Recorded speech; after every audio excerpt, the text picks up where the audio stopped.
It was good. Yeah, how you doing? Um, Early AM over here, 6:15 West Coast time. Um, so I want to continue from yesterday, pardon me, the other day, where I presented that information from the British um Public Records Office. These is royal records that we dealing with. It's a series of them, year after year after year after year. It was documenting. I'm gonna go ahead and start it off with the intro. Appreciate y'all presence. Coward season is over. A4 Media, all rights reserved. Come on!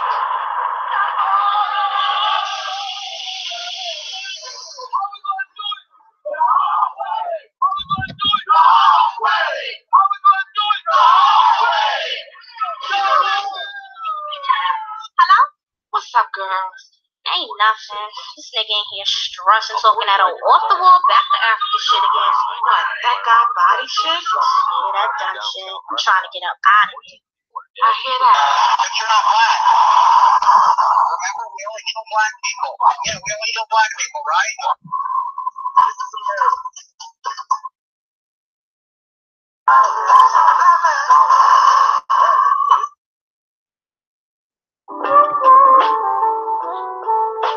It kicks each night as the city sleeps. A seconds from annihilation. But no one stopped to think about the people or how they would survive. And we almost lost. Tears of war going on outside, no man is safe from. Tears of war going on outside, no man is safe from. Tears of war going on outside, no man is safe from. This time,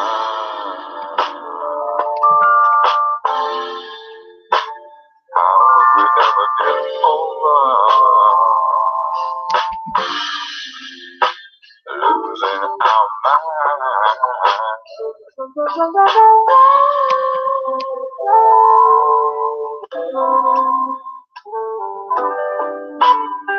It stands out on the highway like a creature from another time. It inspires the baby's question. What's that? For their mothers as they ride. But no one stopped to think about the baby or how they would survive. And we've almost lost. Shut down! Shut down! Shut down! Shut down! Shut down! Shut down! Shut down! Y'all niggas are counterfeit. Y'all niggas are counterfeit. Y'all niggas are counterfeit. Y'all niggas are counterfeit. A4 Media, all rights reserved. Come on!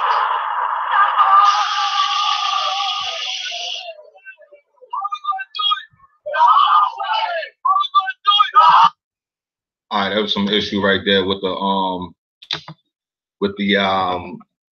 intro right there. I don't know what happened right there. Anyway, see three of y'all watching. How y'all doing today? Let's go get into it. All right, so y'all saw the other day I presented this book here. All right, this is the book, Colonial Records, Colonial Records, Calendar Estate Papers, Colonial. All right, as you see right here, Great Britain Public Record Office, Great Britain Colonial Office, publication date 1860. All right. See the topics right here. We on archives.org, archive.org. All right. So as you see, it got it tells you what this book's about. You know what I'm saying? And what we're focused on in A4, my focus is the Americas, the quote unquote West Indies, etc. You know what I'm saying? That's my focus. So that's what I'm going to be dealing with in this presentation. Next to that is we have this book here. The book is written by, I believe this guy, he's German. Okay. You see the title is Go Lead Middleburgers Journey to Pennsylvania, year 1750. Now, I've done previous presentations on this, but I wanted to do a comparative analysis of these two books here. And these books are non-fiction. Okay. This is not fiction here at all. Okay. Now, as you see, this is his account. This is his story, what he witnessed, what he was aware of back in 1750. As you see, the publication date right here is 1898. All right. But we blatantly see here 1750, and then his return. Yeah, exactly. He's from Germany, and his return to Germany in the year 1754. Okay. But also a detailed account of the sad and unfortunate circumstances of most of the Germans that have immigrated or are immigrating to that country. All right. Now, I'm not going to get into definitions right now. I believe we have been through definitions before, but fuck it, I'll go ahead and do it. Whatever. Let's go ahead and look up immigrated real quick. See what's going on. Immigrated, leave one's own country in order to settle permanently in another. Okay. Leave one's own country in order to settle permanently in another. All right. Now let's go ahead and look up immigration. Okay.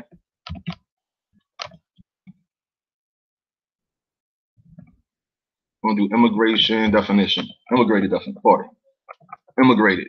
Okay. So over here we have immigrated and we have immigrate. Okay. Come to live permanently in a foreign country. Live permanently.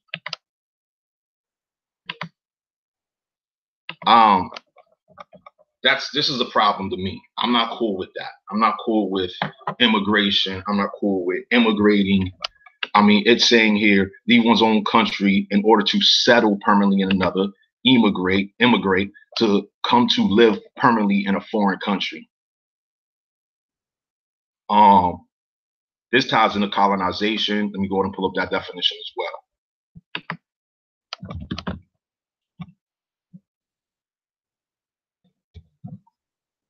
Colonization definition. Colonization, the active process of settling among and establishing control over the indigenous people of an area. The action of appropriating a place or domain for one's own use. The action by a plant or animal of establishing itself in area. Okay. Keyword in this is settling. Okay. Here we have come to live permanently in a foreign country. We have here leave one's own country in order to settle permanently. So we have two keywords: settle and permanent. Permanently here, and then we have settling here. Okay. What's good, Rainstorm? How you doing? Trauma Hawk, how you doing? What's happening? Appreciate y'all present. How y'all doing today? About to go ahead and get it in though, yeah. How y'all doing though? Before I continue, just let me know y'all good. You know what I mean? Appreciate y'all presence. Keep it rocking real quick. I'll be right back though. See what's going on. My phone, let me pull up my other device so that I can see y'all while I'm doing all of this. Where we at? Live chat. What's going on? Okay, back. See y'all right there. Cool. Oh, good, perfect. It's good, Rainstorm. All right. All right, so I'm gonna go ahead and close out these definitions here. You know what I mean? Conserve memory, computer, and all of that shit. So now, the other text I got up right now, and much appreciation to our people that have presented this information to A4 a minute ago, like some years ago. You know what I mean? I can't remember the members that did it, but they did it. They went in on this subject matter. You know, Buck has done it. Numerous other members have gone in on this subject matter.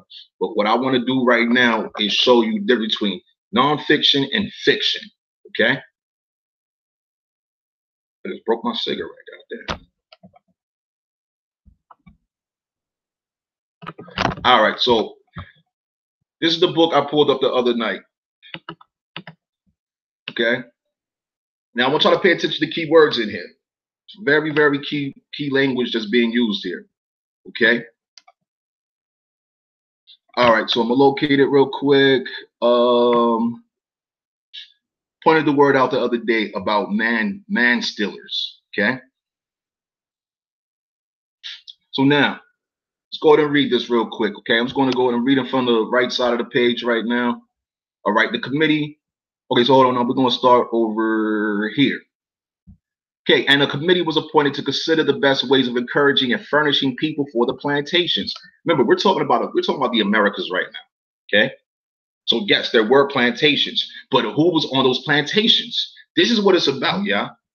Because these Negroes, these niggas, for years now have been telling our youth, okay, in addition to foreigners, have been telling our youth, generation after generation, in a public food system, if you will, all right, that you know, quote unquote black people, you know, our American people was on these plantations. Now, I'm not saying that there were not some of our people on these plantations, because after all, they were engaged in men stealing, okay? And it says it right here. Look, let's continue. And the powers to be given to justices of the peace to dispose of felons condemned to death for small offenses. Okay, so over there in Britain, people were being condemned to death. It says to dispose of felons condemned to death for small offenses. Single men and women found to be sturdy beggars or loose, disorderly people. The committee was also directed to consider of an office for registering these people and how the stealing of women and children from their masters and parents might be prevented. So they blatantly say right here, the stealing of women and children from their masters and parents, okay? So now, if we observe here the language, okay? Masters and parents, those are two distinct meanings there, okay? Parents, that means that, you know, I would assume that there's a mother and a father and they have children, right? And you have these mothers, fathers, as well as their children being stolen. The stealing of women and children from their masters and parents, okay? Now, masters, that means that basically you own property, okay?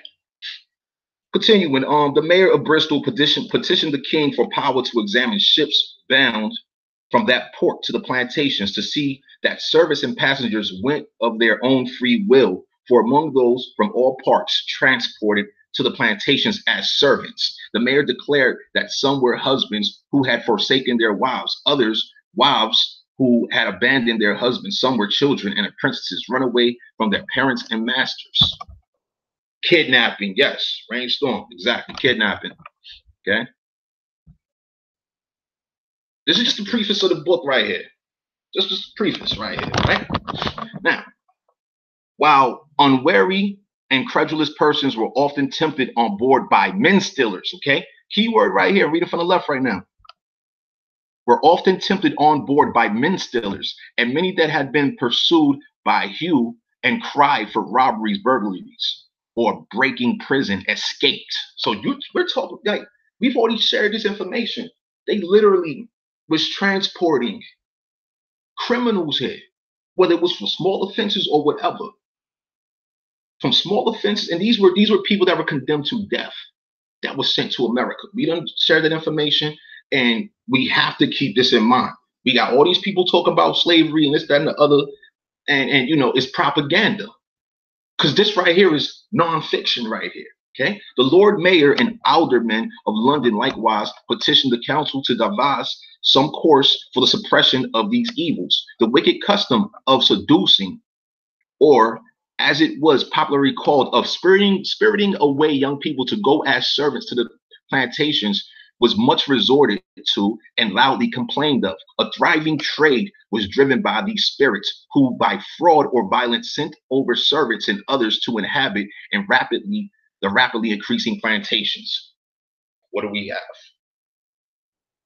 It says it's all right here. Petitions were presented to Charles II and his council from merchants and planters, as well as masters of ships, against this custom. It was complained that evil-minded persons voluntarily offered to go, and having received money, clothes, and other necessaries, pretended they were betrayed, carried off without their consent, in short, spirited away. Lady Yarborough, in a letter to the Undersecretary of State, begged for a warrant to search ships for a poor boy of whom she had the care, but who had been stolen away by these spirits, as they called them. Sir Heneage Finch, the Attorney General, to whom these petitions were referred, reported that the mischiefs complained of were very frequent, there being scarce any voyage to the plantations, but some were carried away against their wills or pretended to be, and so run away. So basically, we have all kinds of, let's say, criminal activity taking place, and you did have people that was against the criminal activity. So this is happening in Europe. Okay, so as you see, the text is speaking in regards to, this is from Great Britain. So we know this is going on in Europe because we also have Germany here, okay? Now, let me go and show you Germany real quick. Still do, exactly. All right. We're going to pull up, still.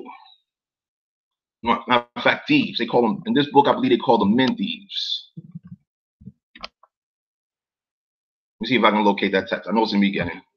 Let me see here. Man thieves. Here we go, right here. Let's get into it. There it is right there. All right. So now, let's go ahead and read some of this text, though.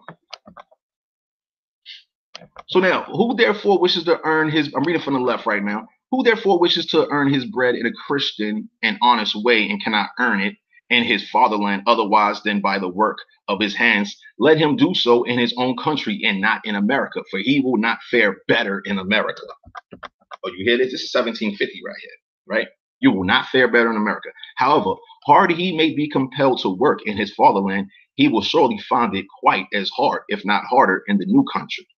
Besides, there is not only the long and arduous journey lasting half a year. This is coming from Germany. They're leaving Germany, and it takes a half a year to get to America from Germany. Okay, let's continue. And this book also, like, I reference this book, please, y'all. This book is really short. It's only 129 pages. We're on page 31 right now, but this book goes in some very, very serious detail. I'm gonna share some of the detail because, you know, we got these fictitious motherfuckers running around. You know what I'm saying? And, you know, we gotta kill the confusion out here. We cannot continue to allow our people to be supporting these foreign myths. You know what I'm saying? We really cannot continue allowing our people to be deceived. You know, this is a serious problem for us. Okay, currently, this is very, very serious. I mean, 2018 right now, approaching 2019 rapidly, right? And you know, people want to be slaves. And I say you want to be slaves because you know, you're not speaking against it. Our people are allowing these people to blatantly call them slaves and all that kind of shit when it's not true. All right. So now, besides, there is not only the long and arduous journey lasting half a year, during which he has to suffer more than with the hardest work. So they said that journey was hard and you suffered. He has also spent about 200 florins, which no one will refund him. So they was paying to be enslaved, basically, all right? You're going to see all of that here. If he has so much money, it will slip out of his hands, okay? If he has it not, he must work his debt off as a slave and poor serf.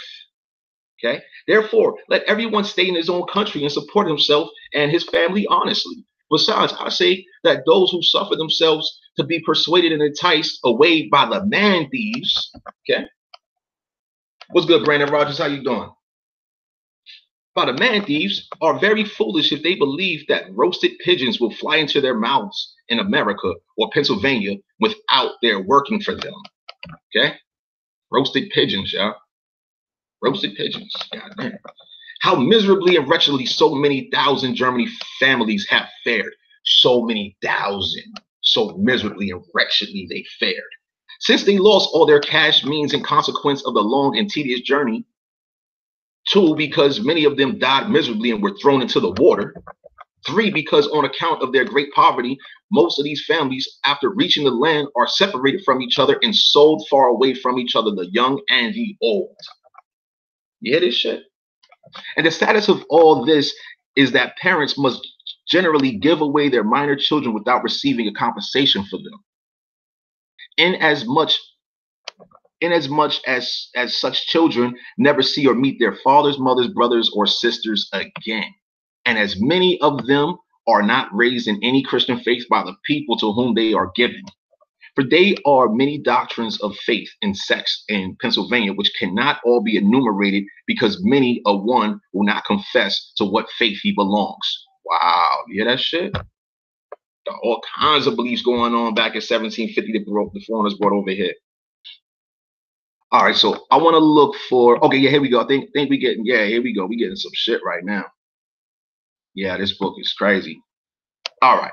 So I'm reading from, begin over here on the left where it says, consequently, when young persons not yet grounded in religion come to serve for many years with such free thinkers and infidels and are not sent to any church or school by such people, especially when they live far from any school or church, thus it happens that such innocent souls come to no true divine recognition and grow up like heathens and Indians. You hear this shit? So they told us their story, but made it seem like it was us. Wow, exactly. Yo, you know, members have shown the film Trading Places. They showed Trading Places, and that's what's happened here. All right, that's what's happening here. Okay, that's why these old texts, I value these old texts because it gives us the foreigner's perspective of our people. Like we just read, they grew up like heathens and Indians, right? They looked at our people like, because you know they consider themselves to be good Christian servants of the Lord and all that kind of shit. You see what their God did for them? Thousands suffered and were miserable and shit, right? You about to hear how miserable. They got some really miserable. You got some horror stories in here. Check this shit out. And remember, y'all, these people were not in chains. They were not in chains, y'all. When they was on those ships, they were not in chains. Okay, check it out. Okay, so where we at? A voyage is sometimes dangerous to people who bring money or goods away with them from home, because much is spoiled at sea by entering seawater. Sometimes they are even robbed on board the ship by dishonest people, so that such formerly opulent persons find themselves in a most deplorable condition. A sad example of a Württemberger shall be mentioned here. In the autumn of AD 1753, a certain Dasser or Dazer of Nagold arrived with his wife and 8 children in a wretched and unfortunate situation at Philadelphia in Pennsylvania. For not only was he robbed at sea of goods worth for 1,800 florins, but he had on the account a long lawsuit with the English captain of the ship at Philadelphia, which suit, however, he did not win, but had even to pay the cost of the litigation. You hear this shit? Now, Mr. Dazer had to pay 600 florins for his own passage and that of his family. But as he had been robbed of his money, all his goods and chattels, together with the boxes, were sold at public auction, or venue maybe, for a trifling sum. A trifling sum. Yo, he got robbed like fucking, like what? How many times did that one man get robbed? He got. Let's continue. This shit is. Hold on. Let me spot my black and mild real quick. Hold on, y'all.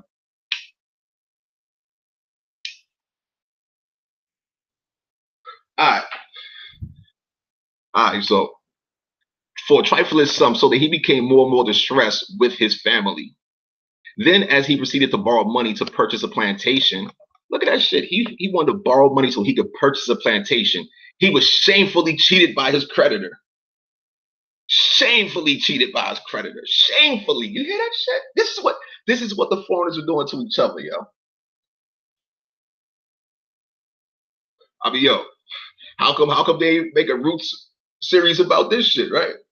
This shit, I mean, come on. This shit, he had agreed with him to repay the borrowed money in 2 years, but the person who made out the obligation or bond, as they called it there, wrote the instigation of the unscrupulous creditor in 2 days instead of in 2 years. Yo, he got robbed. In 2 days. Yo, so hold on, check this out, right? Let me borrow some money from you so that I can purchase a plantation. I don't know how much a plantation was going for back in 1750s, right? I don't know how much that was going for in America. But let's say this, right? Let's go there and compare times and shit, right? Let's say you want to buy a house, some land, acreage, etc., right? And I believe they call it a mortgage situation, right? Where they like, yo, you got 20 years to pay this or what have you, or we're gonna take the house or blah blah blah, making payments, blah blah blah blah blah, right? And so these motherfuckers say instead of 20 years, let's say they said 2 years, and the property, all right, would you agree? Let's say the property's worth like $100,000. Let's just say that, and you're unable to come up with that money. This is what happens, though.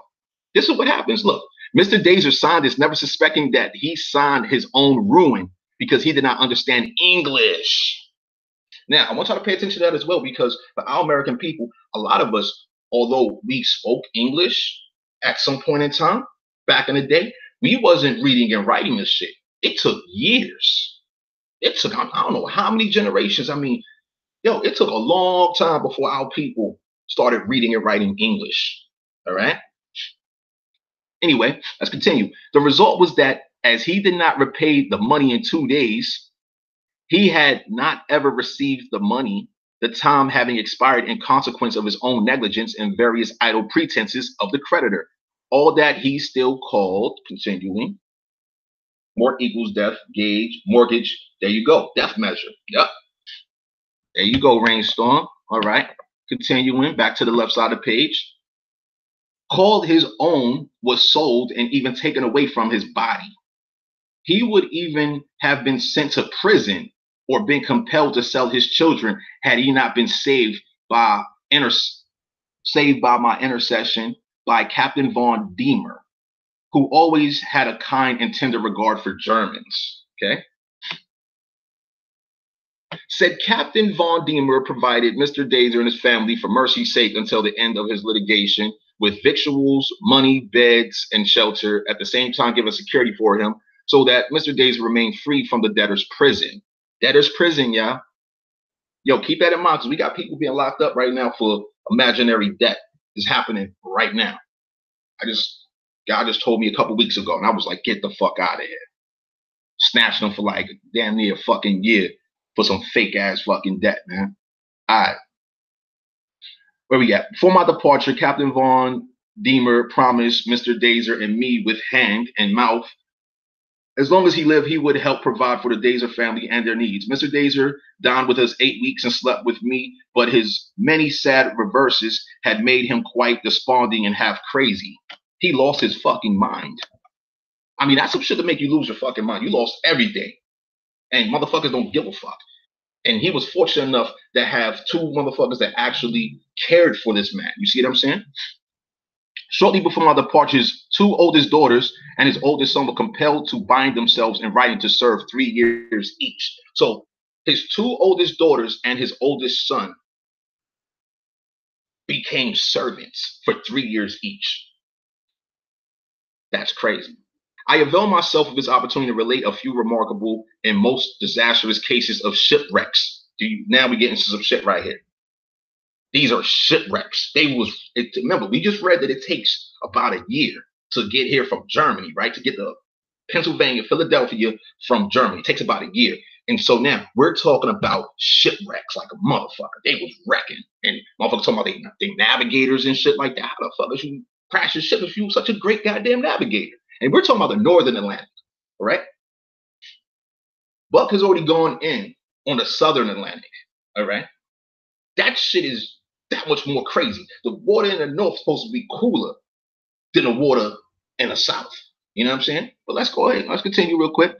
All right, so in the year 1754, on St. James Day, a ship with some 360 souls on board, not chained, by the way, mostly Württembergers, Durlockers, and Palatines, were hurled by a gale in the night upon a rock between Holland and Old England. they were still leaving Europe.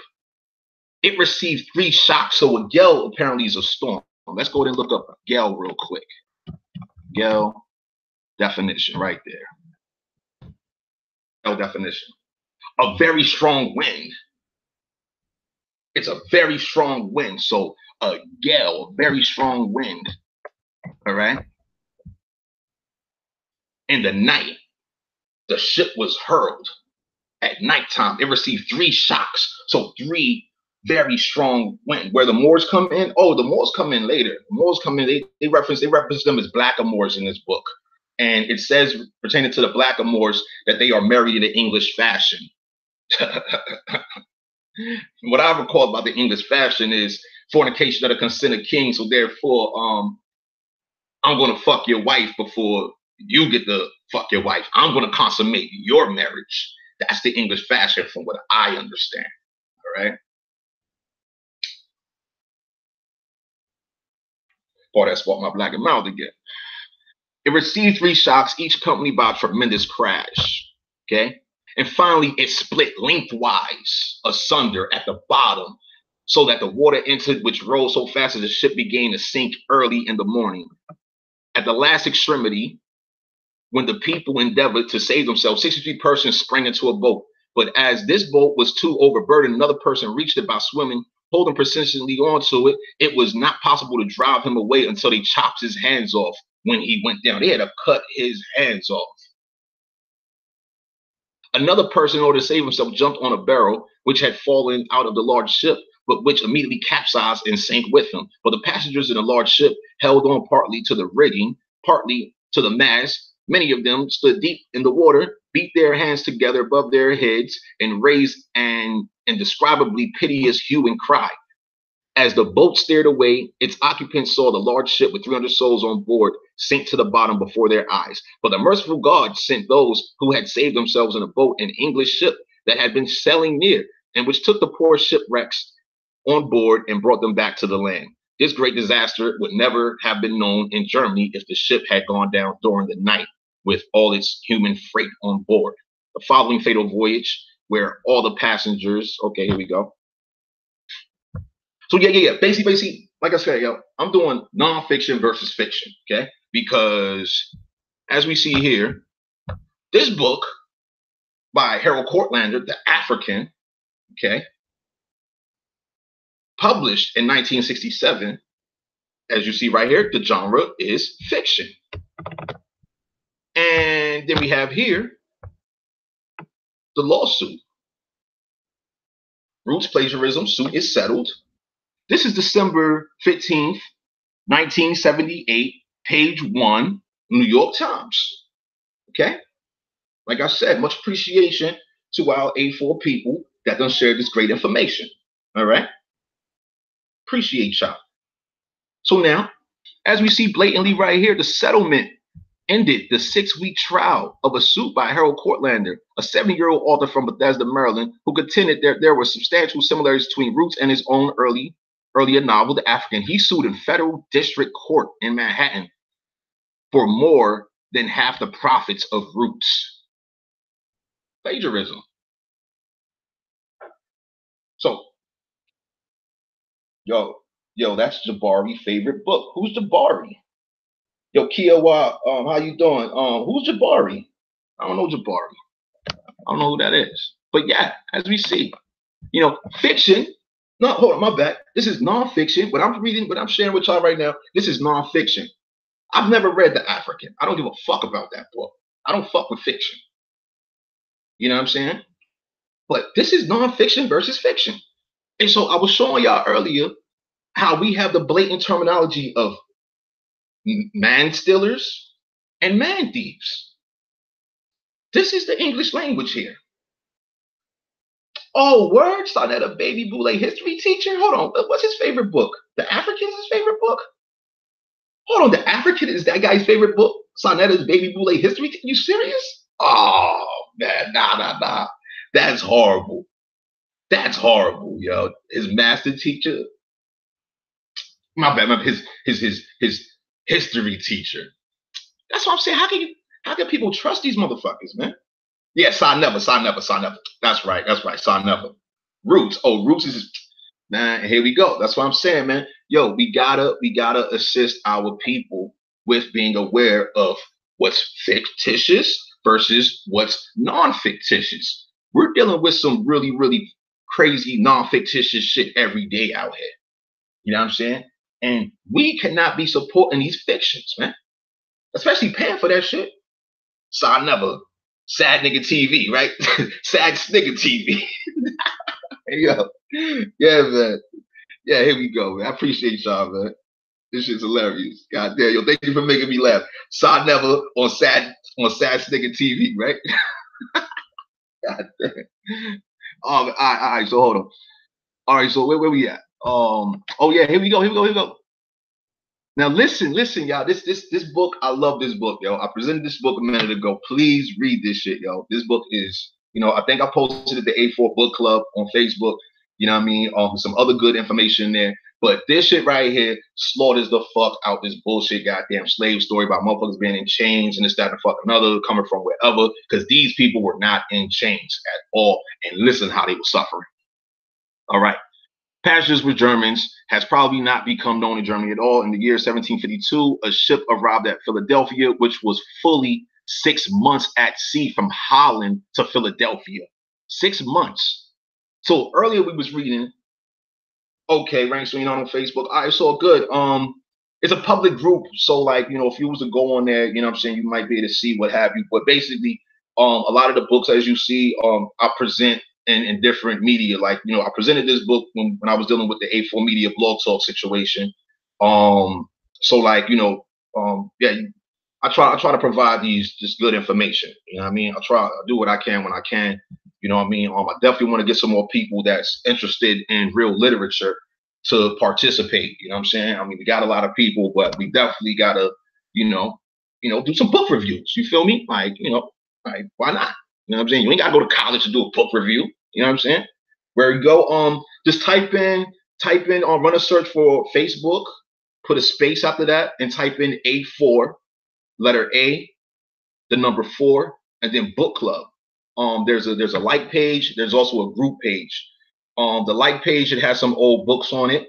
And the group, various members have posted different books, including, I posted this one like maybe early this year. Yeah, I just set it up this year. So like, yeah, all you gotta do is just type in A4 Book Club, run a search, and you'll be looking for the group, because that's where, it's a public group, you know what I'm saying? But yeah, you should be able to locate it with ease, run a search for it. All right, so where we at? In the year, this ship had weathered many storms throughout the winter and could not reach the land. Wow. That's right, A4 Book Club. That's right, A number 4 Book Club, right? You got it. This ship weathered many storms throughout the winter. 6 months. 6 months, many storms. Finally, another ship came to the assistance of the half-wrecked and starved ship. Of about 340 souls, this ship brought 21 persons to Philadelphia. Do you hear that? There were 340 people on this ship, and only 21 made it to Philadelphia from Holland. All right? 21 persons to Philadelphia who stated that they had not only spent fully 6 months at sea and had been driven by the storm to the coast of Ireland, but that most of the passengers had died by starvation, that they had lost their mast and sails, captain and mates, and that the rest would never reach the land if God had not sent another ship to their aid, which brought them to the land. All right? There is another case of a lost ship that has probably never been known in Germany. That ship sailed a few years ago with almost exclusively German passengers from Holland to Philadelphia, but nothing was ever heard of it except that a notice was afterward sent from Holland to the merchants of Philadelphia. Such cases of entirely lost and shipwrecked vessels are not reported to Germany for fear that it might deter people from emigrating and induce them to stay home. Are you hearing this shit? Permanently leave your land to settle in another. Deter people from emigrating. So therefore, it's saying that they wanted to encourage people to permanently leave their homes. Exactly, Kiowa, exactly. That's what A4 been saying. And that's why I'm doing this now, because, yo, this is nonfiction versus fiction here. Fuck out of here. Exactly. They bought millions. Hell no, they ain't. Nah, man. Kiowa, exactly. That's our point right there. All right. Deter people from immigrating and induce them to stay at home. They should stay at home, right? I got work to do at home, like we got work to do at home, right? Most of our people stay in here to do this work, right? All right. I cannot possibly pass over in silence what was reported to me by a reliable person in Pennsylvania in a package of letters which left Philadelphia December 10th, 1754, and came to my hands September 1st, 1755. These letters lament the fact that last autumn, AD 1754, to the very great burden of the country, more than 22,000 souls. There was a great immigration from Württemberg at that time, had arrived in Philadelphia alone. 22,000 motherfuckers arrived in Philadelphia. 1754. The mostly Württembergers, Palatines, Derlachers, and Swiss, who had been so wretchedly sick and poor that most of these people had been obliged to sell their children on account of their great poverty, yo. Motherfuckers came here selling their goddamn kids, man, to permanently settle in another. Come on, y'all. You hear this shit?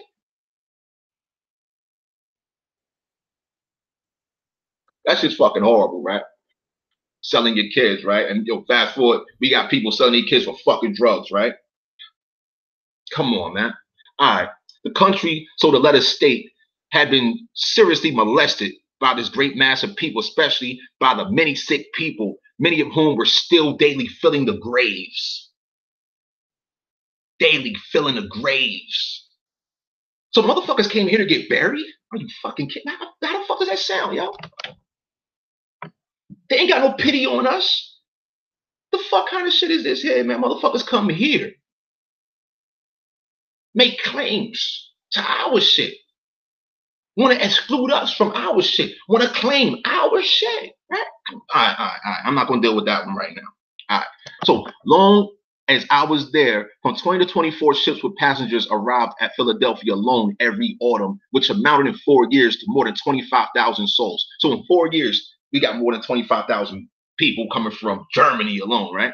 Exclusive of those who died at sea or since they left home, and without counting those ships which sailed with their passengers to other English colonies as New York, Boston, Maryland, Nova Scotia, and Carolina, whereby these colonies were filled and these immigrants became very unwelcome, especially in the city of Pennsylvania. All right, you hear this shit? Okay.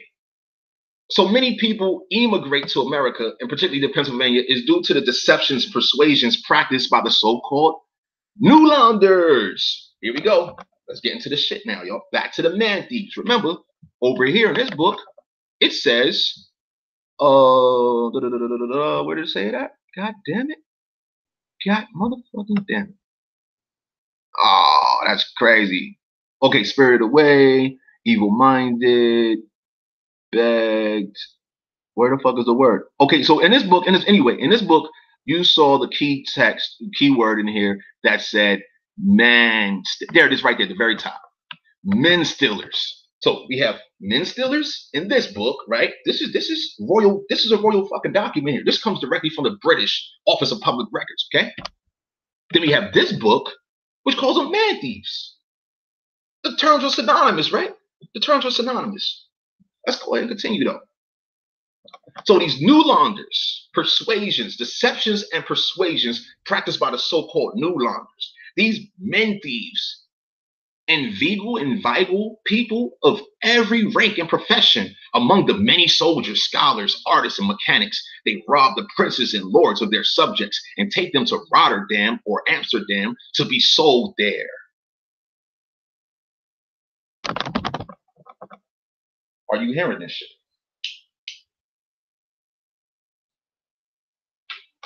So they was literally robbing the fuck out of their own European people, right? And selling them. They was robbing them and selling them, yo. That shit is treacherous, yo. But what's the difference between what's happening to our people right now, though? I mean, we could just compare. We could just compare 1754 to 2018, okay? If they was doing this shit in Europe, they brought the shit to America, and it's just happening in America right now in an advanced form, though. It's much more advanced today than what it was then. I want to definitely do a comparative analysis of what was going on then based on this information here. We need to do a comparative analysis of what was going on then in comparison to what's happening right now, because we need to be aware of this shit. Yo, man thieves, I mean shit, motherfuckers getting fucking falsely fucking in prison for some shit they didn't even fucking do, right? Working in these goddamn prisons and shit. You working in these prisons for pretty much no money. I mean, motherfuckers get paid pennies hourly, right? I mean, come on. This shit's crazy. Alright, let's continue though.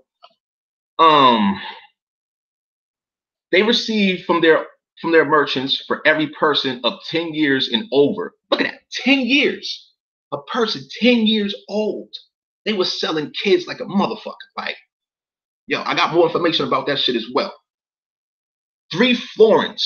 For every person of 10 years and over, 3 florins or a ducat. Whereas the merchants in Philadelphia get 60, 70, or 80 florins for such a person, yo. So over there, they're getting 3 florins or a ducat. But in Philadelphia, they're getting 60, 70, or 80 for such a person in proportion as said person has incurred more or less debts during the voyage. During the fucking voyage, yeah. Okay, so during the voyage, what's that like? What the voyage is like? That's like a motherfucking, what, a bed and breakfast? Is it Airbnb? Shit crazy. When such a new launder has collected a transport, remember I said that the other day, the word transportation, okay? That shit is serious. Same shit going on with children selling. Exactly. This is human trafficking right here. We're not humans, though. We're not humans. You never call yourself a human, yeah?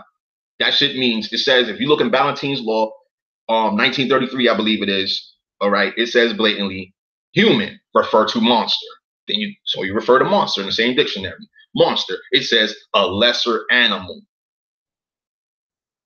It also means if a mother has a child, okay, that child, the child of this monster, okay, cannot be an heir to any property. Okay? This is why we can't play these kind of games with each other, man. We cannot let these motherfuckers be saying all this dumb shit to us and then we be silent when they say dumb shit. They capitalize on our people not knowing. And our people knowing ties into our duty. It's up to us to make our people aware, make sure our people are properly informed. That's our job. We can't depend on these other motherfuckers. These other people, as you see in this old book right here, these people been having shit to deal with. Same way we got shit to deal with, and we got to support our own interests, is the same shit that's going on with them. They dealing with their own shit, and they making sure that they provide whatever they need to provide for each other. You know what I'm saying? All right, let's continue. And if it does not suit him to accompany them to America, he stays behind, passes the winter in Holland or elsewhere. In the spring, he obtains again money in advance for immigrants from his merchants, goes to Germany again, pretending that he had come from Pennsylvania with the intention of purchasing all sorts of merchandise which he was going to take there. Frequently, these Newlanders say that they had received power of attorney from some countrymen or from the authorities of Pennsylvania to obtain legacies or inheritances for these countrymen, and that they would avail themselves. Natural man, okay, definitely natural man is good. Natural man, natural woman, that's good. Me personally, I prefer divine being. That's just my preference. You know what I'm saying? Instead of saying human being, I'd rather say divine being, because that shit makes more sense to me. You know what I'm saying? Like, I ain't one of these mutts running around. You know what I'm saying? Like, my people, I know who my people is, etc. You know what I mean? I know we ain't none of that other shit. You know what I mean? That's just how I feel about it. But themselves of this good and sure opportunity to take their friends, brothers and sisters, or even their parents with them, And it has often happened that such old people followed them, trusting to the persuasion of these new longers that they would be better provided for. Such old people, they seek to get away with them in order to entice other people to follow them. Thus, they have seduced many away who said that if such relatives of theirs went to America, they would risk it too. These mendies resort to various tricks, never forgetting to display their money before the poor people, but which is nothing else but a bait from Holland and accursed blood money. When these men thieves persuade persons of rank such as nobles, learned or skilled people who cannot pay their passage, cannot give security, they are treated just like ordinary poor people, must remain on board the ship till someone comes and buys them from the captain. And when they are released at last from the ship, they must serve their lords and masters, by whom they have been bought, like common day laborers. Their rank, skill, and learning avails them nothing, for here none but laborers and mechanics are wanting. This shit is crazy. But the worst is that such people who are not accustomed to work are treated to blows and cuffs. That means they are beaten and shackled, pretty much, right? Like cattle, till they have learned the hard work. Many a one, on finding himself thus shamefully deceived by the new launders, has shortened his own life. They commit suicide, or has given way to the despair, so that he could not be helped, or has run away, only to fare worse afterwards than before. All right. So as I said, this is a very good book here. I want to show y'all something though. I want to show y'all the like let's get a real account of what it was like on these ships. Okay. Now, our mothers and fathers, daughters and sons. All right, this shit is serious. What I'm about to show y'all, what I'm about to read to y'all, this is real fucking serious. Okay, we're gonna look up a mother real quick. Let's look up mother. Okay, here we go. So this is a condition on the ship right here. Okay, yeah. Let me just go and take it back real quick. Let me go back a page. Blah blah blah. Okay, here we go. Yeah, this is in the beginning of the book right here. Well, page 20, right? When the ships have for the last time weighed their anchors near the city of Cowes in Old England, the real misery begins with the long voyage.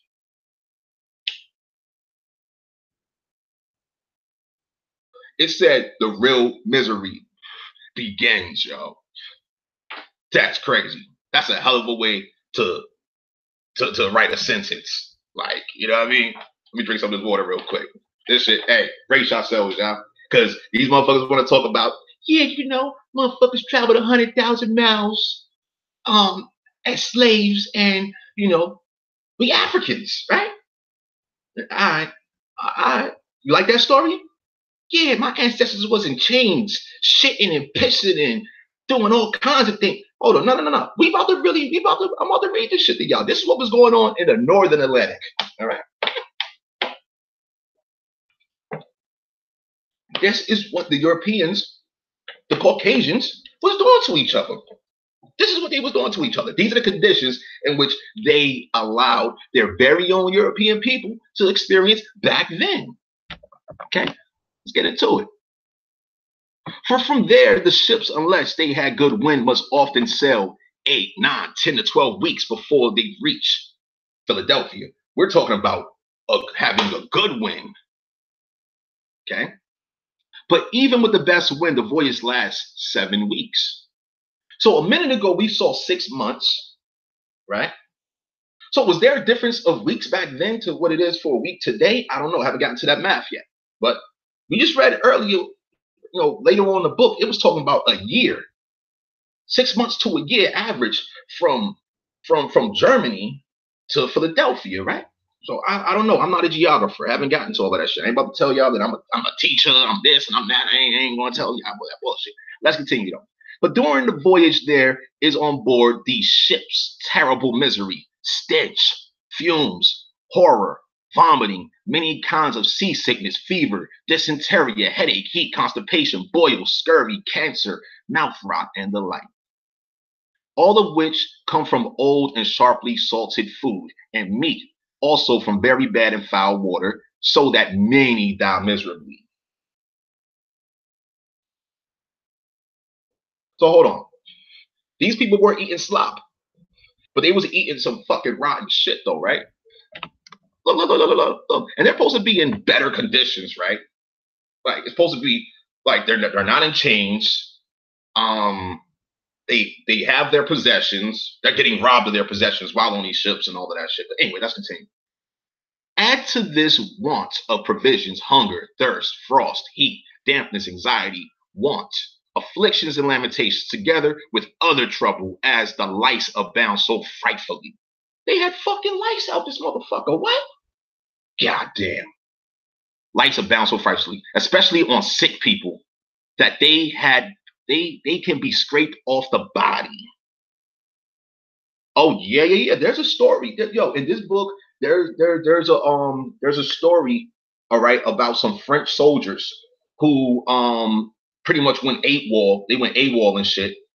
I'll locate that text in a moment. Because like I said, we're dealing with fiction versus nonfiction. And it's a beautiful story because I'm gonna get to that in a minute, y'all. All right. I'm just enjoying, sharing with y'all. I appreciate y'all presence, you know what I mean? And I would like for y'all to know what's going on. All right, so the misery reaches the climax when a gale rages for 2 or 3 nights and days, so that everyone believes that the ship will go to the bottom with all human beings on board. In such a visitation, the people cry and pray most piteously.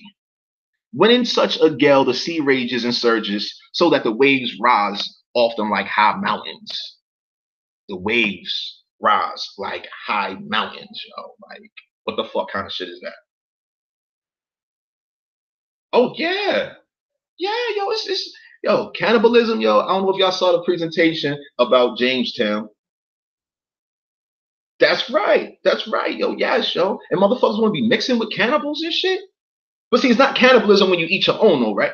When you eat your own kind, it's not cannibalism. No, hold on, that's cannibalism when you eat your own. When you eat other motherfuckers, though, like in the story of Jamestown, all right, because they was eating our people down in Virginia, all right. It's cannibalism when you eat your own. It's not cannibalism when you eat other than your own. See what I'm saying? Like, for example, I've seen pigeons eat chicken. That's not cannibalism. They're different species. Shit, I saw a goddamn hawk snatch some kind of little bird, snatch the fuck out that motherfucker like lunchtime. It wasn't a hawk, though. The hawk did not snatch another hawk. It snatched some other species of bird. Seriously.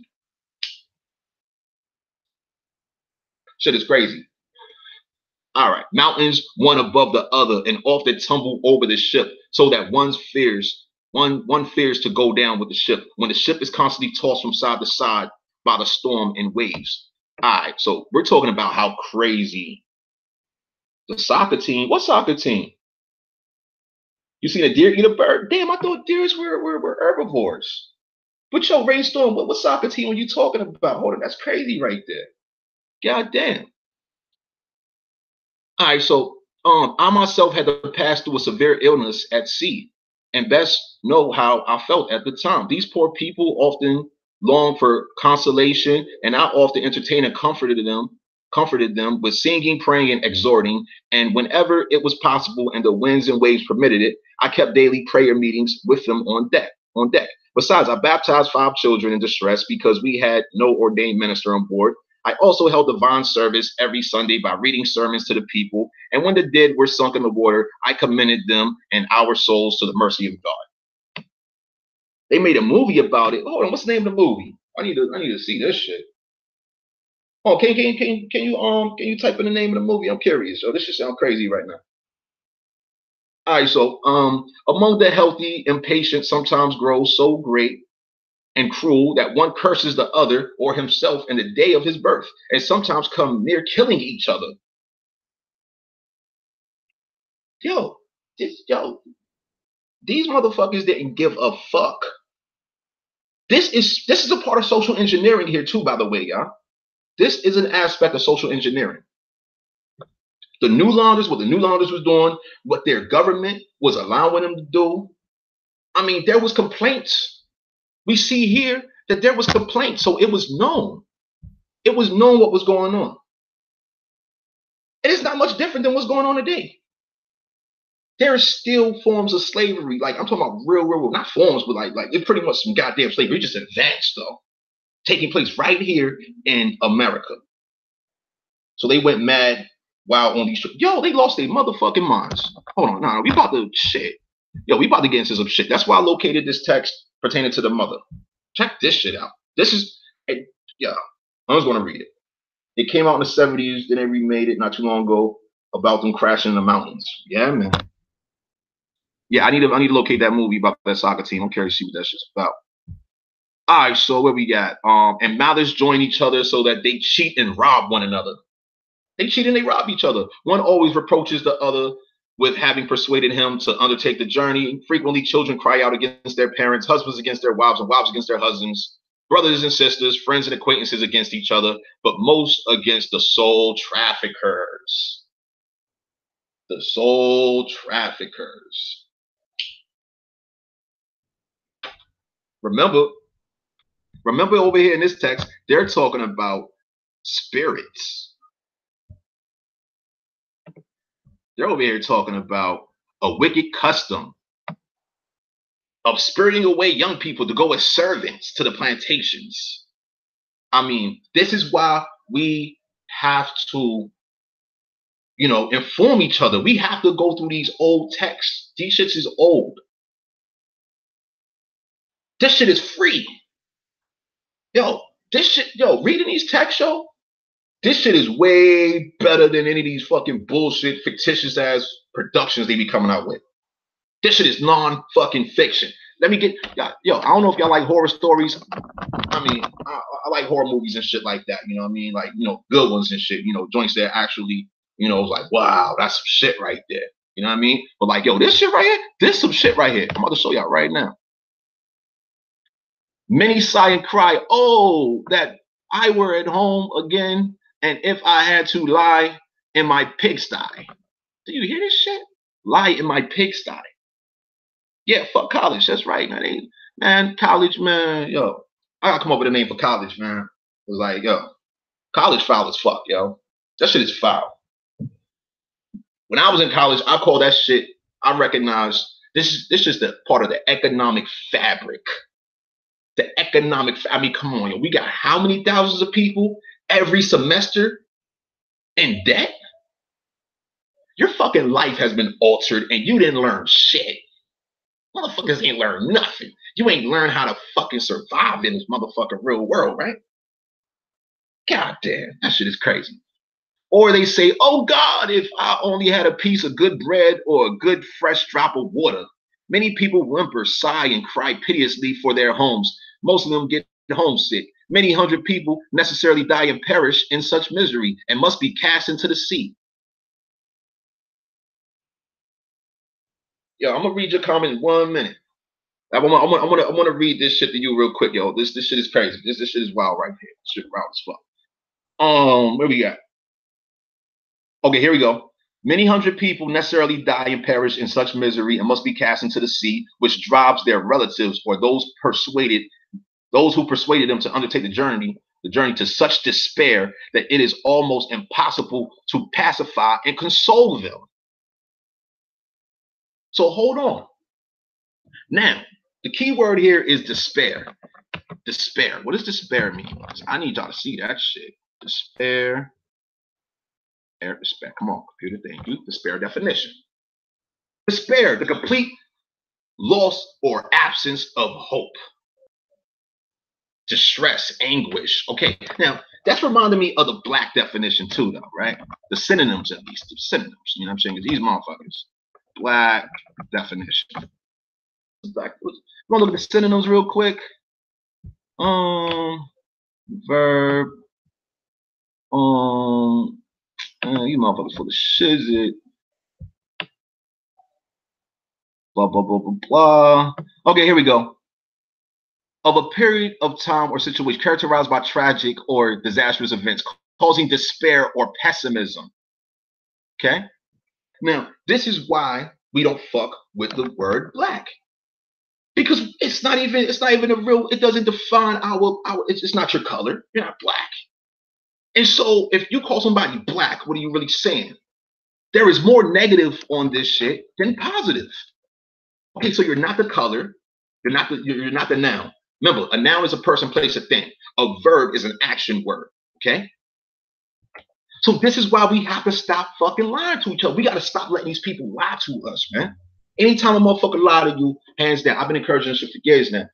Yo, none of y'all in real life, real time, like when a motherfucker lie to you. Like, a motherfucker lied to me. Get the fuck, yo, motherfucker. Like, don't you, I mean, yo, I'm a man and I love women, right? And so I done, exactly, you're calling them Pella dead, exactly. So, you know, I like women and shit, right? So, you know, since I was a little kid, I used to hear women, I don't give a fuck. I used to hear my elders, like, you know, my mother said this, her sisters, you know, numerous females, you say this shit. I don't give a fuck what a man does, as long as he don't lie to me.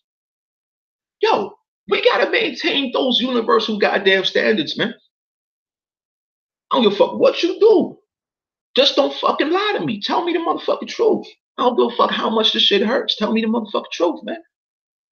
Seriously.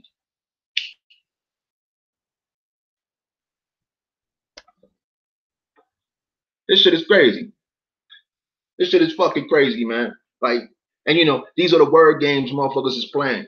You know, the foreigners was calling themselves black and shit. They was calling themselves black. Remember, this is their language and shit. You know what I mean? So, like, as we see, we got the word despair, despairing, desolate, yo, gloomy. All right, man, y'all familiar with all of that. You know what I'm saying? Let's go back to the book real quick. So, despair is the key word in this text right here. They was dealing with serious goddamn misery on these motherfucking ships, man. All right. Where we at? Take the journey to such despair that it's almost impossible to pacify and console them. In a word, the sighing and crying and lamenting on board the ship continues night and day, so as to cause the hearts even of the most hardened to bleed when they hear it. Yeah. No one can have an idea of the sufferings which women in confinement have to bear with their innocent children on board these ships. Yeah. Few of this class escape with their lives. Remember, y'all. So the Europeans, they treated their women like straight up and down fucking servants. Keep in mind. That's why those Caucasian European females, they had to come to America. Once they came in contact with our American women, they're like, yo, we want women's rights. We need you to assist us with getting women's rights. But the thing is, though, they're humans. Our mothers and daughters are not humans. Our mothers and daughters do not need to be associating ourselves with these motherfucking foreigners. Why? Because them motherfuckers is not of the same class as you. Word up. Yo, Kiowa, I'm gonna read your comment about the Moors in a hot minute. You know what I'm saying? I'm gonna read your comment in a hot minute about that. You know, let's continue real quick. Yeah. With their innocent children on board these ships, four of this class escape with their lives. Many a mother is cast into the water with her child. You hear that shit? Soon as she is dead. So the child is still alive, right? The child is still alive, but the mother died. And so the child gets tossed into the water with the mother. One day, just as we had a heavy gale, a woman in our ship who was to give birth and could not give birth under the circumstances was pushed through a porthole in the ship and dropped into the sea because she was far in the rear of the ship and could not be brought forth. Let's continue. Children from 1 to 7 years rarely survive the voyage, and many a time parents are compelled to see their children miserably suffer and die from hunger, thirst, and sickness, and then to see them cast into the water. We're talking about despair. Imagine being in an environment like that. You're on a fucking ship with motherfuckers from anywhere between, what they say, 7 to 12 weeks, 6 months to a year, and this is the shit that's going on? In addition to potentially shipwrecking? I mean, come on, yeah? How come they give this shit in motherfucking U.S. History 101? What the fuck is they testing our youth on? From elementary school, middle school, high school, community college, HBCU, Ivy League school. I mean, come on, man. What the fuck are they telling our people? How come they not telling us this truth? This is a good goddamn book. This is non-fiction. They give us, so hold the fuck. Let me get this shit straight real quick, all right? All of us go to college and we gotta pay for books upwards of fucking, how much is it? How much are those books again, yo? Like anywhere between average, I want to say $100 to fucking $300 per fucking book. Year after fucking year, you gotta get so you're a freshman, sophomore, junior, senior. Oh shit, that's for your bachelor's, right? Okay. All right. Now you're going for the master's. Once again, gotta pay for more books. Oh, you want to go for your PhD? Oh, now you gotta pay for more books. And you're going to be writing year after year, upwards of fucking 10 years. Shit, at least 4. Shit, it's fucking 2 to 4 years plus, okay? 2 to 4 years plus, depending on what you want to do. And you're writing, your papers are based on fucking fiction? Okay, I can understand if you're dealing with the maths, the sciences, things of that nature. That's one thing. But that should be, all right, I'm going to do another subject matter about education, the education system, because I don't like this shit. All right, this shit is fucked up. All right, yes, cradle to the grave, exactly. All right. Okay, and then I tend to see them cast to the water. I witnessed such misery in no less than 32 children in our ship. This is the author talking. He witnessed such misery in no less than 32 children. So at least 32 children he saw die from hunger, thirst, sickness, and then get tossed into the water.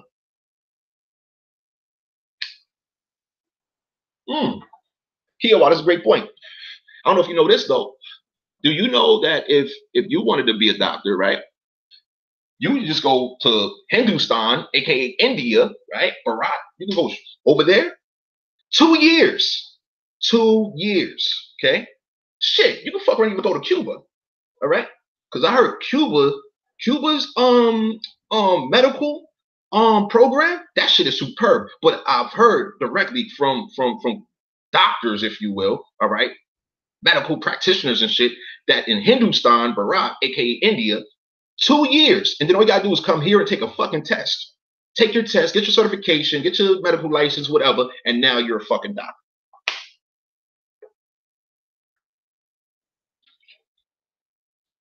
I believe that beats the shit out of $250,000 to $500,000 of student loan debt and stress and fucking all kinds of fucking suffering for all those fucking years trying to pay that shit off, right? All right. The parents grieve all the more since their children find no resting place in the earth, but are devoured by the monsters of the sea. It is a notable fact that children who have not yet had the measles or smallpox generally get them on board the ship and mostly die of them. Yeah, look it up. Do your research. Do your research about that. Like I said, I heard about it. I ain't do it. I ain't been there. You know what I'm saying? And, at the same time, Hindustan is not a fucking pretty place, man. A lot of shit going on over that motherfucker, man. Like, I done shared some information up in the group about shit that's going on over that motherfucker, man. Them motherfuckers is wild. And as I showed y'all previously, those motherfuckers in Hindustan, aka Bharat and all that shit, they're also known as Moors. So we're talking about a whole Moorish goddamn country right there. The Moors don't tell you that shit though. This shit is crazy. Now you want to be careful when they motherfucking land. They believe in some wild shit. And they want to be coming here bringing that wild shit over here, right? It's crazy. Yo. Often a father is separated by death from his wife and children, or mothers from their little children, or even both parents from their children. And sometimes whole families die in quick succession. So that often many persons lie in the berths beside the living ones, especially with contagious diseases, when contagious diseases have broken out on board the ship.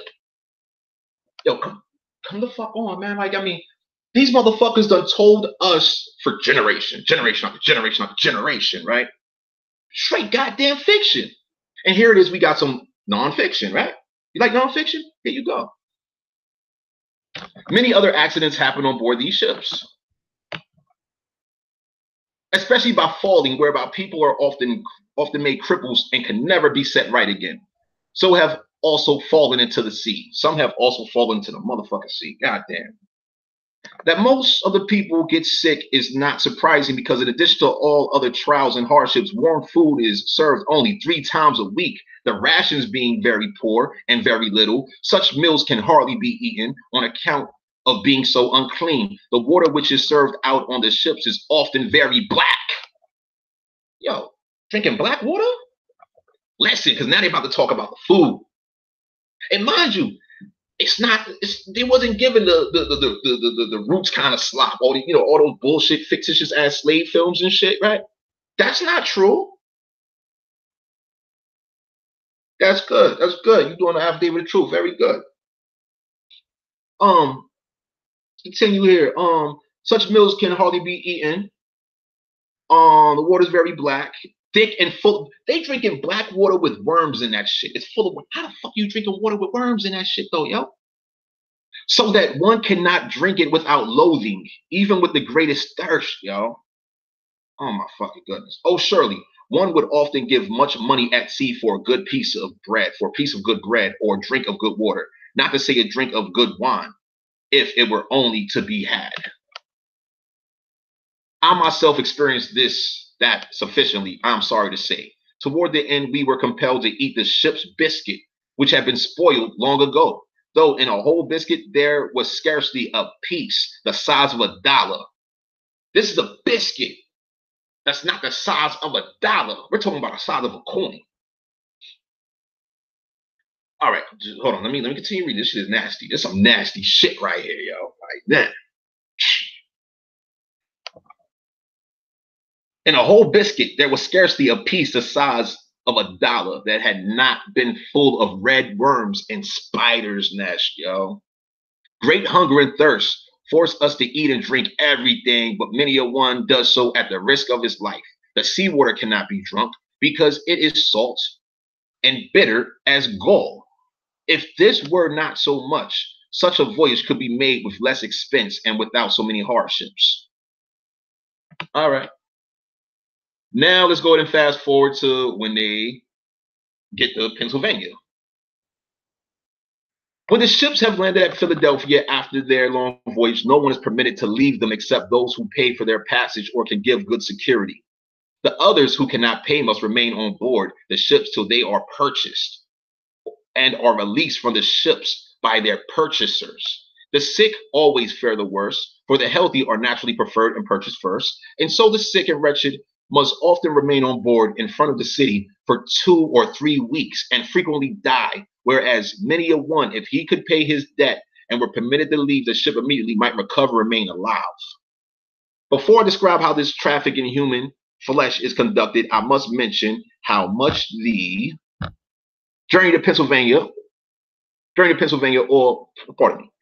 Philadelphia or Pennsylvania costs. Okay, these are the costs.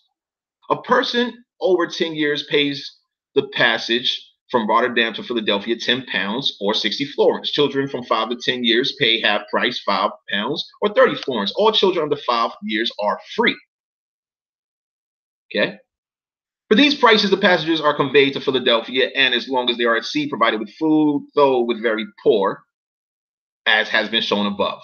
But this is only the sea passage. The other costs on land, from home to Rotterdam, including the passage on the Rhine rivers in Germany, okay? The passage on the Rhine are at least 40 florins, no matter how economically one may live. No account is here taken of extraordinary contingencies. I may safely assert that with the greatest economy, many passengers have spent 200 florins from home to Philadelphia. Yeah, now let's get into the logistics. But as we see, this was a fucking booming goddamn business. 25,000 people in 4 years just to Philadelphia alone. That's just the motherfuckers that survived. Look. Okay, now on the right side of the page, last paragraph, look at this shit right here. When people arrive who cannot make themselves free but have children under 5 years, the parents cannot free themselves by them. For such children must be given to somebody without compensation to be brought up, and they must serve for their bringing up till they are 21 years old. Pure fucking slavery right here. The foreigners did unto themselves. Yo, your child, what the fuck is that? Yo, 5 to 21, that's 16 fucking years of, and they're talking about being brought up. Shit, okay. And we're talking about criminals that were sent here. Talking about criminals that were sent here, criminals who was, you know, I mean, there was criminal fucking organizations. Yo, there's other text on that subject matter. We hear about the criminal organizations that was in Europe, okay? Criminal organizations in Europe that was engaged in all kinds of shit, including man thieving and shit like that, man stealers. Okay, yeah, we got the Gulf War situation, yeah. But we're talking about like you got the Masonic organizations. Don't forget about that part. They had a hand in this shit like a motherfucker. Yo, do not exclude that part. Remember, in that other text I showed y'all, the Moorish Empire, medieval Europe, or some shit like that. It's talking about the secret societies back then, from the goddamn 12th century going into the 14th, 15th century. Y'all heard about the Knights Templars and what was going on in France and Europe and all that shit during that time? I mean, this is why we have to have our own perspective of history. We have to know their history. We definitely got to know our own. But the thing is, we have to be aware of who we dealing with out here. This shit is genetic. People inherit these behaviors. These behaviors, just like the word catamite. The word catamite. Look, let me show you the word catamite. Because this shit right here is old as fuck. Catamite. A boy kept for homosexual practices. Okay? Look at this. Origin is Greek. Ganymedes. Latin, catamitus. Catamite from the late 16th century. Look. In English, from Latin to English, it's Ganymede. Come on, yo. What the fuck? See, I didn't even go this further in my research before. Let me go and click on this. I was disgusted. It took me some time to come across it. Like you know, go back to this bullshit. All right. Let's look up. Let's go to Adam Online real quick. Adam Online. Let's take a look, yo. And mind you, also have motherfuckers that was eunuchs. Shit. Apparently, the dude George Washington Carver, the people who some way somehow got possession of him as a child, as a little boy, they made him a eunuch. A eunuch is a male child that has been, or a male that has been castrated. Fuck. On computer. There we go. Catamite. Look at this shit. Look at this. A boy used in pederasty. Pederasty. What's pederasty? Pederasty. Sexual activity involving a man and a boy. That's pedophilia. Okay? Look. The name of the beloved cupbearer of Jupiter. Cicero used it as a contemptuous insult against Antonius. Damn it. Why is his name Antonius? Fuck. It is what it is, right? That shit disgusting, though. But seriously, look at this shit. Click on Ganymede. Trojan youth. Look at this shit here. Trojan youth taken by Zeus as his cupbearer and lover. What the fuck is going on? Yeah, this is my part of me, y'all. This is my first time going further. Oh, shit. Yo, are you reading this shit? Are you fucking reading this? Oh, fuck. Hold on, y'all. Trojan youth taken by Zeus as his cupbearer and lover. From Greek, Ganymedes, perhaps a non-Greek name, or from Ganymai, I rejoice, am glad, related to Ganos, brightness, sheen, gladness, joy, pride, plus Medea. Yeah, oh shit, you see? Hey, brainstorm. All right, let's continue though, right? Medea, Counsels, plans, cunning. See Medea, taken in Greek folk etymology to mean delighting in genitals. Yeah, get the fuck out of here, man.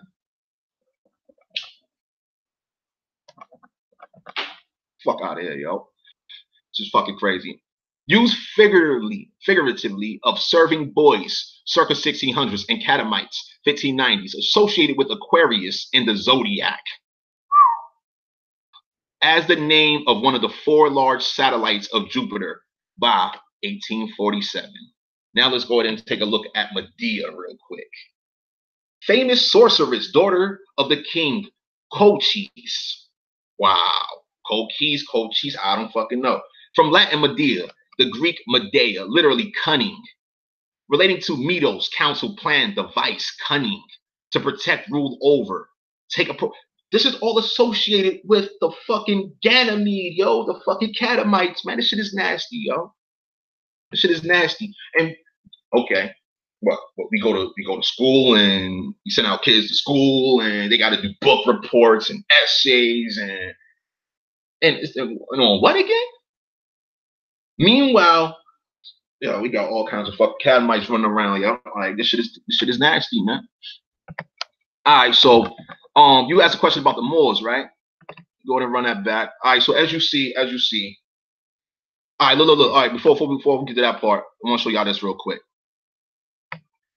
The sale of human beings in the market on board the ship is carried on thus. Everyday Englishmen, Dutchmen, and high German people come from the city of Philadelphia and other places in part from a great distance, say 20, 30, or 40 hours away, and go on board the newly arrived ship that has brought in offers for sale passengers from Europe, and select among the healthy persons such as they deem suitable for their business, and bargain with them how long they will serve for their passage money, which most of them are still in debt for. When they have come to an agreement, and it happens that adult persons bind themselves in writing to serve 3, 4, 5, or 6 years for the amount due by them according to their age and strength. But very young people from 10 to 15 years must serve till they are 21 years old. Many parents must sell and trade away their children like so many head of cattle, for if their children take the debt upon themselves, the parents can leave the ship free and unrestrained. You hear this shit?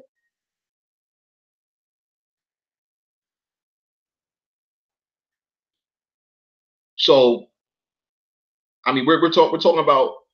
I mean, this is beyond organized crime right here, yo. And yo, our American people didn't know nothing about this shit for real. We did not fucking know about this shit. We didn't. Come on, shit. Half the fucking foreigners didn't even know this shit till they fucking got here. This is what they experienced once they got here. Before they got here, they didn't know nothing. All right. Let me show y'all Blackamoor. Blackamoor. Fuck. All right. Let me show you more.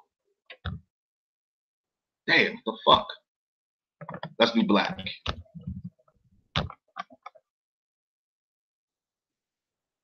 Black. Okay, so we got this early.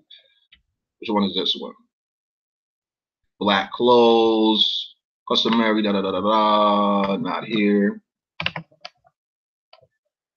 Okay. Well, white and black. All right. I think we're getting warmer. Okay, what's going on here? Plenty of wild black and white vines. We're not looking for vines. Black wings. Black wings. Black bird. No black bird. They're black wings. Black snakes. Okay. Black bears. Here we go. Now. See, I done shared this information a while ago. Yo. This is from the foreigner's perspective here. Root word, always talking more shit. Word up. All right, check it out. Check it out, right? Here we go right here. We're reading now from the lower left side of the page right now. In Pennsylvania and other English colonies, there are innumerable Negroes or blacks. Okay, remember, this is from the foreigner's perspective here. Okay? This from the foreigner's perspective. And so now, remember, he has not been in America that long. So he's just telling, the author is telling his what he saw. Okay. And remember, they have been kidnapping our American Indian people. Now listen, I'm about to read some shit to y'all real quick. Okay. In Pennsylvania and other English colonies, there are innumerable Negroes. Where did they come from? Obviously, America. Negroes or blacks. As you see, the word Negro and black is synonymous. Remember, the Negro comes from Latin, and that shit means black, period. It means dead, and it means dead. It means slave. You know what I'm saying? I've done it in previous presentations as well. Other people have broken down the word as well. You know what I'm saying? But if you look in these old Latin dictionaries, you know what I'm saying? You'll see what's up, Star Strike. How you doing? Who have to serve all their lives as slaves. That's what they're saying here. Our people were kidnapped from right here in America, in the Americas. It was kidnapping our people, man. Not everybody was a fucking slave. We got the reference of 12 years a slave. We got so many references. We got so many references. I'm glad you're great. Damn, Vertigo beating the brakes off you. I bet, yeah, definitely rest up. You know what I'm saying? Definitely take it easy, you know. Now listen, from 200 to 350 florins are paid for a strong and industrious half-grown Negro. Many are given in marriage by their masters in order to raise, young blackamoors by them who are sold in their turn. These blacks are likewise married in the English fashion. Now you see blackamoors married in the English fashion, okay? Trust and believe. They was bringing loyal fucking servants from Europe here. The real Moors, they was bringing them here. Loyal. Now observe here. Now, like I said, you got to keep it, you got to read between the lines, and you gotta study. You know what I'm saying? It's numerous texts, and there's so much evidence in which we have to prepare. I've gathered so much information. Something in which I'm looking forward to preparing is a chronology. You know what I'm saying? I want to put together a chronology with, you know, specific source text in it, you know what I'm saying? So that, you know, we can construct our own, you know, historical account with information that has been compared, analyzed, and then we can effectively present it. Now, look, check this out right here. Okay, look. Remember, during this time, there was also, what you call it? You had anti-miscegenation laws in place. Okay? You had anti-miscegenation, meaning there wasn't no mixing going on. So for these mulattoes, look. Here we go right here. Let's go and read it. So according to their color, the inhabitants of Pennsylvania may be divided into four classes. There are one, quote unquote, whites, i.e. Europeans, who have immigrated, and natives begotten by European fathers and mothers. Okay? So these natives, that means you were just born somewhere. That's all the fucking native means. You were born somewhere, but it also means you're a fucking slave, though. See, we gotta pay attention. Gotta pay attention. And natives begotten by European fathers and mothers. They was all fucking slaves. They was sent here for the purpose of colonization, yo. All right? This is a multi-pronged foreign multinational strategy here. We got England, we got Germany, we got France. We got so many fucking countries involved in this fucking conspiracy, man. All right. Two, Negroes, i.e. blacks brought over as slaves from Africa. Okay, we've already fucked that whole goddamn story up. We just Star Strike, we done been through this book right here talking about man thieves and, you know what I mean, comparing colonial records from the British pertaining to man thieves and man stealers and things of that nature. Basically people that was European people that was kidnapping each other. And in this book right here, Journey to Pennsylvania in the year 1750, this book was talking about how motherfuckers were shipwrecking and under some horrible goddamn conditions on ships, and pretty much motherfuckers are dying left and fucking right. And in regards to Africans, okay, now when you read these old history books and things of that nature, you will learn that when foreigners, because it was illegal to hold an Indian as a slave sell in India as a slave, etc. All right, cool. Appreciate you, Star Strike. So now, it was illegal to enslave Indians. I showed y'all the 1537 papal bull, okay, which rescinded the Inca Terra. The Inca Terra is what pertains to the Americas, all right? It rescinded that papal bull. Hold on, y'all. I got to charge my phone real quick. Gotta get the charger. Give me 1 second.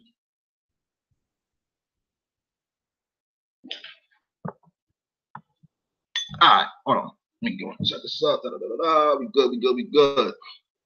Let me set it up like that. Shut the shit don't fall. Cool. All right, we good money. All right, so yeah, it was illegal to sell slaves. It said in the papal bull, Sublimis Deus / Sublimis Dei, meaning sublime God, 1537 shit. It says blatantly that it is forbidden to enslave Indians.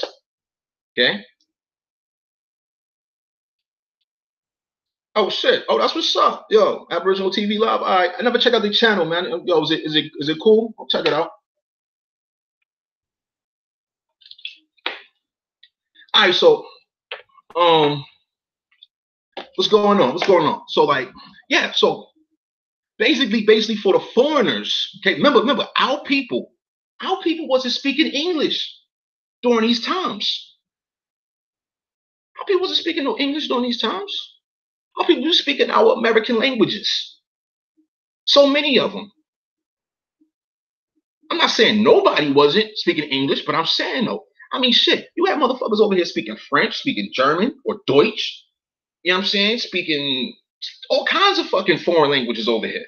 We was interacting with these people. We was trading with these people for centuries prior. I mean, we talking about at least 2 centuries prior to 1750. 1750, 2 centuries prior is 1550. Our people have been at war with these people. We have been trading with these people. All kinds of shit was going on with these foreigners, man. So as a result, all right, like I'm saying, when the foreigners kidnapped, remember, men thieves was coming over this motherfucker. They was kidnapping our American people. Our American people were known as Negro de Terra. Now, let me go and continue. I'm going to correlate this shit for y'all real quick. So hold on. Negroes, blacks brought over as slaves from Africa. That shit's a fucking lie. Motherfuckers was not brought over from Africa, yo. Not in abundance like that. It says right here, look. Innumerable. What does innumerable mean? Unable to count, right? Innumerable. Let's go and look up innumerable. Innumerable definition. Let's go and look it up. Countless. Too many to be counted. Countless, untold, a legion, without number, numberless, unnumbered, multitudinous, incalculable, limitless. Yo, are you fucking kidding me? Look. See, this is why we gotta smash the fucking propaganda, yo. We cannot let our people be running around letting other motherfuckers speak to us with their bullshit fucking agendas and propaganda, the deceptions, the fiction, the lies, and all of that kind of shit. Yo, if the Europeans was shipwrecking in the northern Atlantic, how the fuck? What was going on in the southern Atlantic then? Because from what I'm aware of, you know, and I'm not a sea navigating, seafaring motherfucker. I ain't never did that shit. I ain't never been on no goddamn ship transporting cargo and none of that kind of shit. But I'll tell you this though. What people did do, they traveled coast. They traveled the coast. It's safer that way. Because the long distance traveling and shit, yo, the fuck. Anything can happen. We just read in this book right here, hold on, Tomahawk, see, this is the way I dig your info, no division. I mean, yo, I'm not divisive though. I just don't fuck with who I don't fuck with, yo, because the shit's suspicious. Motherfuckers do suspicious shit. And so I address suspicion, yo. I address my suspicion after I've gathered evidence. I talk to numerous people. I just not the motherfucker like, yo, fuck that nigga. No. I don't encourage divisiveness, yo. Real talk. Anybody that know me, they know how I do. You know what I'm saying? I look forward to our people working together. It just so happens, yo, we got some people amongst us that are fucking catamites. You know what I'm saying? How the fuck can you work with somebody that's genetically compromised? And I don't even know. Yo, the fuck, like me personally, yo, I'm looking forward to setting a very, very high goddamn criteria. Have your genealogy done. You want to work with me? Have your shit together. Because I don't, yo, what does it say? All skin folk and kinfolk? Stakes is too high right now. This is about self-preservation here. You know what I mean? Yo, trust me, this is a part of the topic as well. This is a part of the topic as well. Yo, observe here, okay? Incalculable amounts of Negroes right here. Okay? Now, the foreigners, they have it in their communications that all Negroes are fucking Africans. That's what they got in their mind. But see, this is the contradictory in the language here. Observe, observe, observe. Check this shit out, right? So we have 2 Negroes, blacks brought over as slaves from Africa, okay? 3 mulattoes or mulattoes, i.e. such as are begotten by a white father and a black mother, or by a black father and a white mother. These are neither white nor black, but yellowish. Are you seeing the propaganda here? This is the foreigner's mind here. And then we have number 4, dark brown. These are the savages or Indians, the old inhabitants of the country.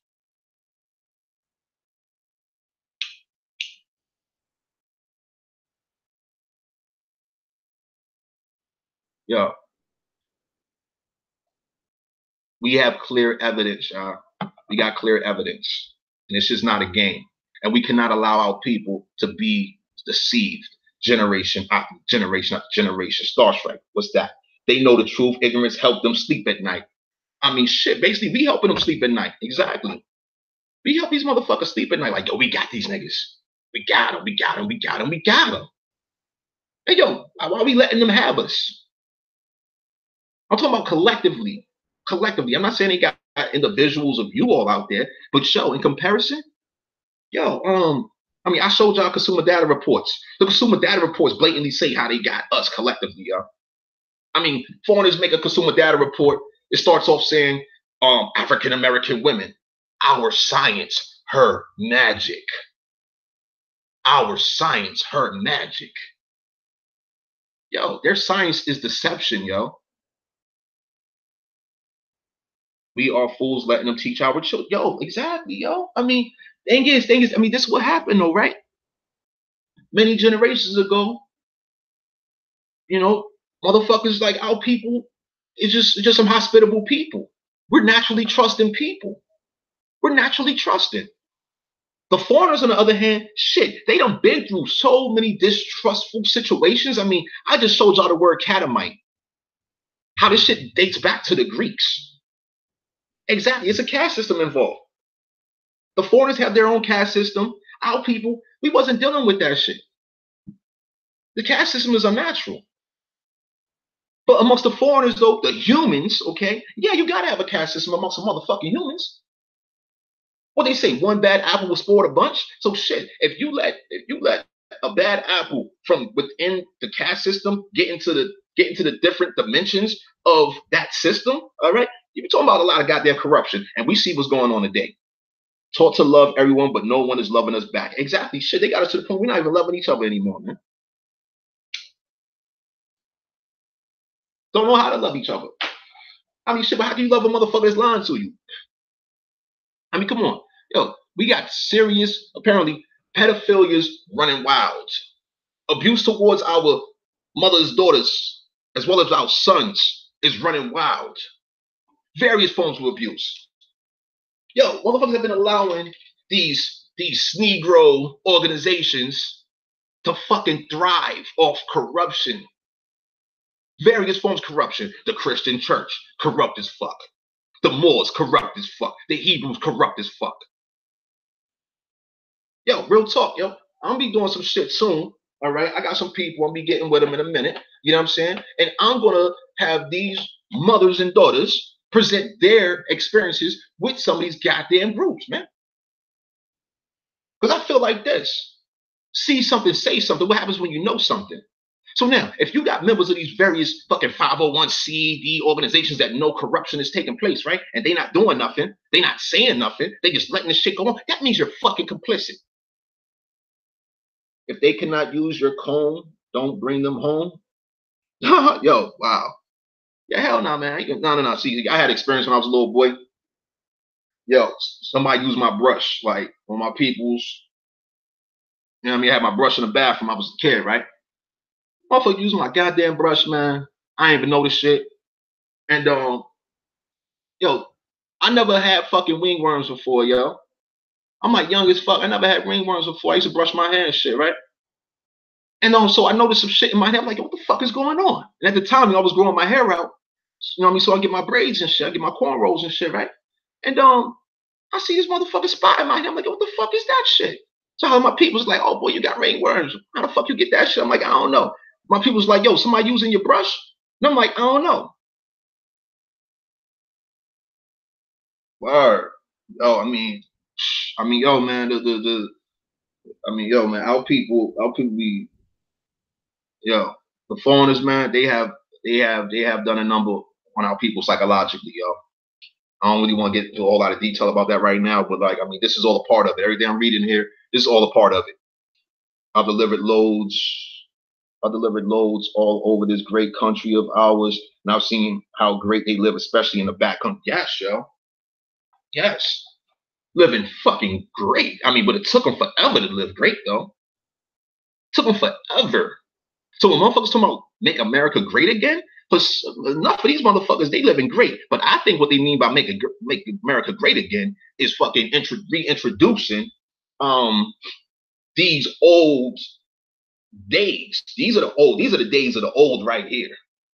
But she was trying to tell me don't have babies with them folks. Yeah, man. I mean, yo, man, I can't speak on your mother. There, I done seen some shit myself, man. It's real crazy. So like, yeah, y'all see this book right here. Only 129 pages for free on archive.org. Journey to Pennsylvania in the year 1750. Run a Google search. Right here on archive.org. You can download the PDF. 129 pages. Great fucking read. Now, I'm gonna go ahead and pull up the French. We was talking earlier about cannibalism, right? Let's even locate the French real quick. These French soldiers. Okay, French. Okay, got them there. History of trade. French colonies in North America. Wow, that's a reference right there. See, the history and trade of French colonies of North America. Wow, that's a book to get into right there too, huh? French and Spanish dollars. Actually, I write this. Ascensions, not standalone war. Okay, this looks like it might be the section. Okay. Hold on. Okay, let me look up snakes because that's what I do remember. Our American people was teaching these people how to fucking live on a land. Wait till you see this story though. Snakes. On every con, huts at length. Around 2 rifles, his servants and dogs saluted him with a bullet. Around there. Fuck is going on? I cannot find this one goddamn. Count how many Indians and savages who swarmed around in the town. They lacked all sorts of tools. What the fuck, son? I'm trying to find this one story in this book, yo. This is a wild fucking story. It's a wild story. My apologies, y'all. Like, I'm normally prepared and detailed, but like I just wanted to address all of this bullshit. Put it in the chat. Or put the name of the book in the chat. I'll do that right now. Hold on 1 second. Give me 1 second. I'm gonna get that to y'all in a minute.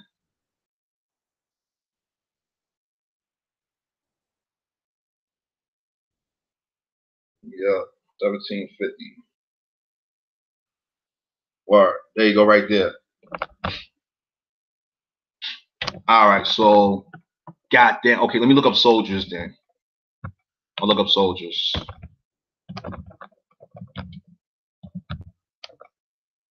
It said they deserted. So if I look up deserted, fuck. Okay, let me look up desert. Deserters. God damn, man. Deserters. Okay, what's this page here? Here we go.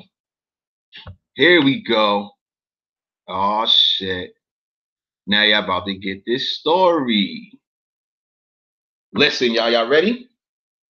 So now, in 1754, some French deserters, according to their statements, met with a strange fatality. 2 of them came to Pennsylvania, where they related the following adventure. 7 of their number had deserted from their regiment, which had stood at that time beyond the great river Ohio. Okay, these are French soldiers. 7 of them that were at the time beyond the great Ohio River, intending to escape. These are foreign French soldiers that deserted their regiment. They wanted to escape to North Carolina. They want to escape to the Carolinas. In the wilderness, they had gone astray, had wandered over hill and dale, without meeting with anyone except occasionally with some savages. Our American people, they call us savages, right? Right. Thus, they had strayed about 4 weeks.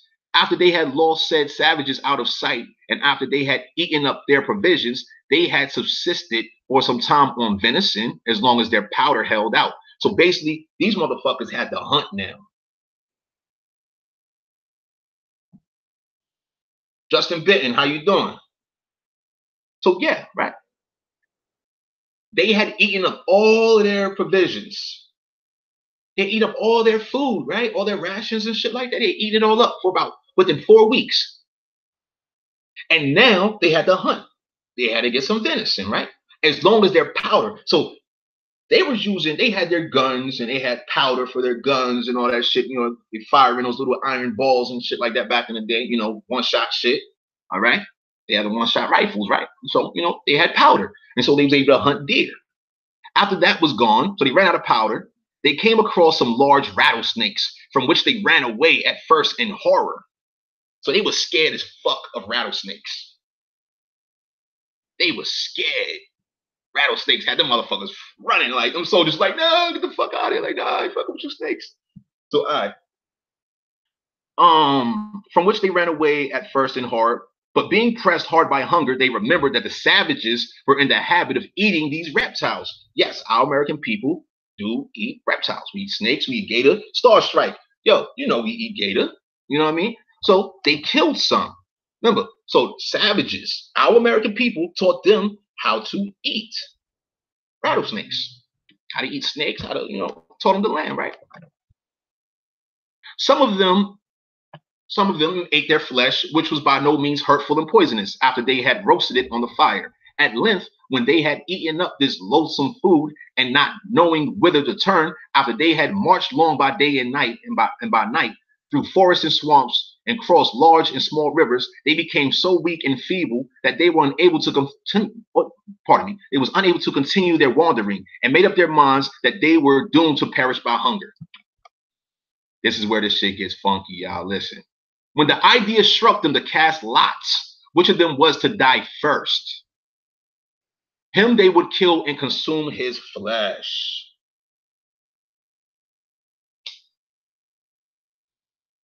Remember, y'all, we was talking about cannibalism, right?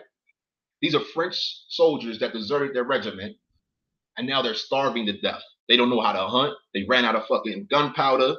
They're just fucked up. They don't like eating snakes and shit. You know what I mean? These motherfuckers is like, we might as well eat each other then. Huh? The fuck kind of, you see the fucking mind? I mean, I get it, survival, but goddamn, son. I mean, this shit is crazy. Now the motherfuckers got deer season, right? After we taught them, right? This shit is fucking nuts, yo. No respect, no respect. These motherfuckers are so disrespectful, man. All right. Okay, so him they would kill and consume his flesh. Their corporal had given this advice, to which they had all assented. The first lot fell upon the corporal himself. So basically what they're saying is motherfuckers had to draw straws. Okay, so 7 of them, and yo, what they played paper, rock, scissors, they drew straws, they cast their lots, basically, right? You know, they was gambling. They was gambling with each other's life so that they can, who's gonna feed the rest of us, right? All right. This shit crazy.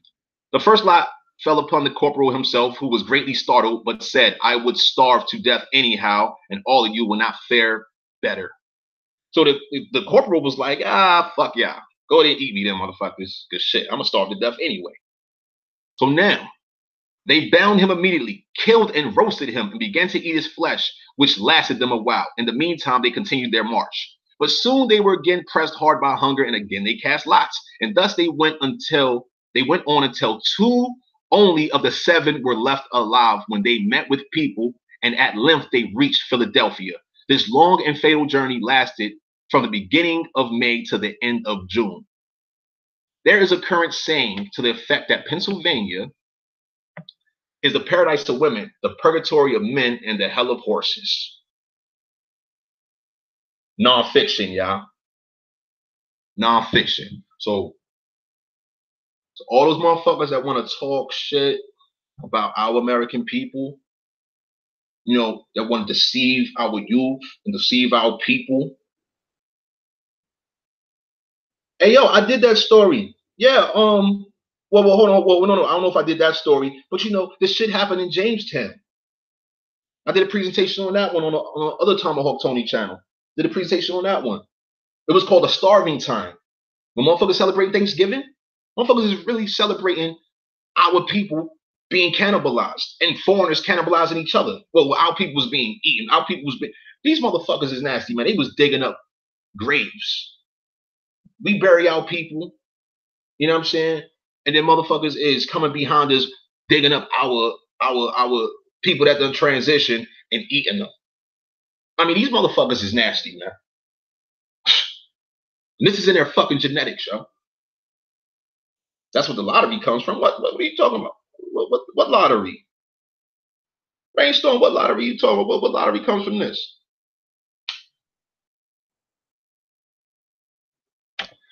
All right, so while I wait for your comment on that, you know what I mean? I want to see what lottery you referred to, how it comes from, how whatever comes from. I'm trying to understand what you're saying. I'm gonna go back to this other book here. So I've been doing this live for a couple hours now. You know what I mean? I'm concluding in a moment. But like I said, yo, I'm dealing with nonfiction versus fiction. Okay? Nonfiction versus fiction. So now we're gonna go to this book. All right? This right here, Colonial Records, Calendar of State Papers. This is one of so many, as I said earlier. All right? One of so many. Okay? This is British Royal Records, if you will. Okay? Public Records Office and shit like that. So as we saw, they was talking about the man thieves. Okay?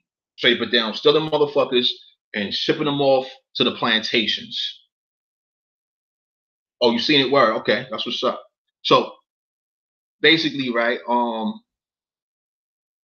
was a lot of corruption that was being tolerated. I mean, you know, like I said over here, they you know, many condemned prisoners were sent to the plantations. The names of some will be found at number 1431 and on reference to the index. John Stow, a prominent inhabitant of Jamaica, writes to Secretary Lord Arlington on this subject with considerable emphasis. Okay? This is nonfiction, yeah?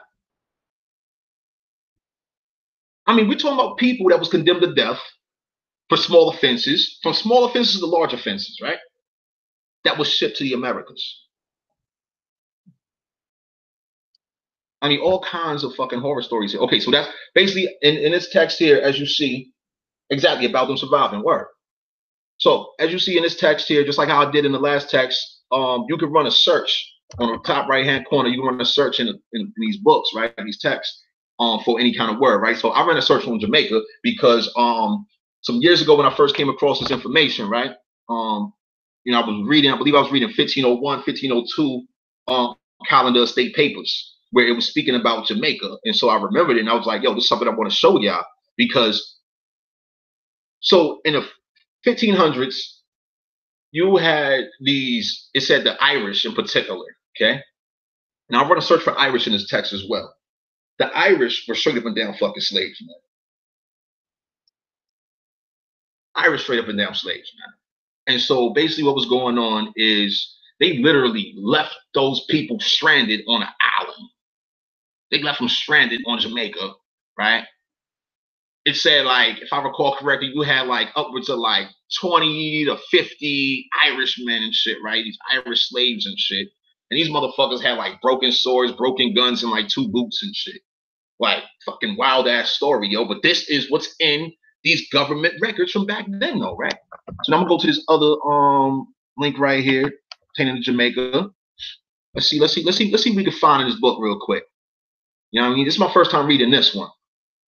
Okay, our colonial possessions in the West Indies at this period were Antigua, Dominica, Montserrat, Nevis, and St. Christopher, the Leeward Isles, Barbados, St. Lucia, St. Vincent, and Tobago, the Windward Isles, and Jamaica. Grenada, although included in Lord Willoughby's grant of the Caribbean Islands, was sold by the French West India Company to Du Parquet, the governor of Martinique, who in 1668 had a great desire to swap it for St. Kitts. You hear this shit? Do you hear this shit? These motherfuckers was trading shit, trading our land, claiming our land. All right, whoa, hold on. Let's read this paragraph up here real quick, though.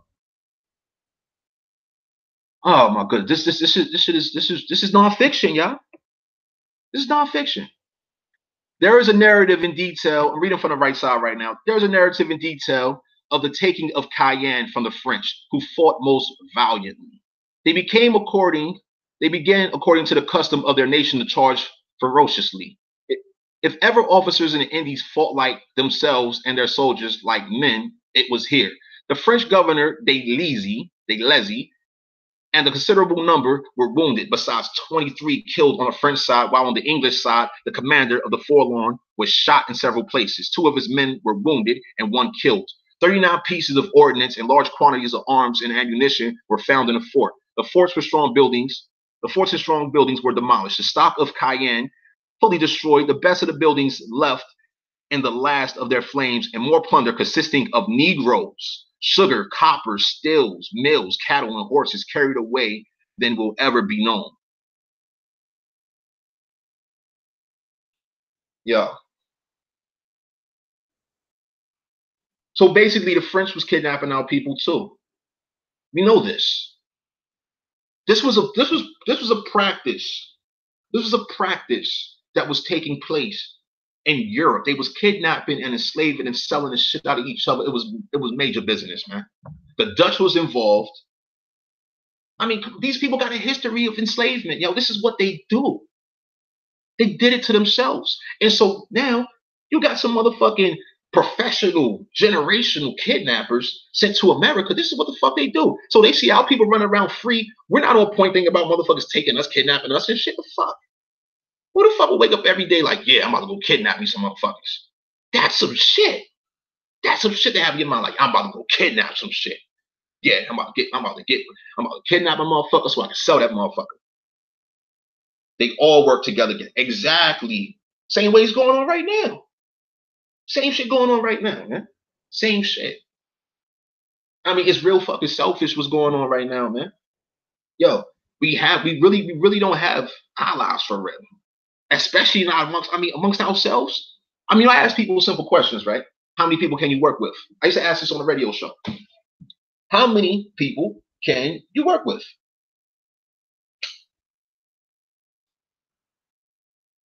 Relatives, friends, neighbors of your people. How many of your people can you work with? Yo, I've been fortunate to hear people say they have a handful.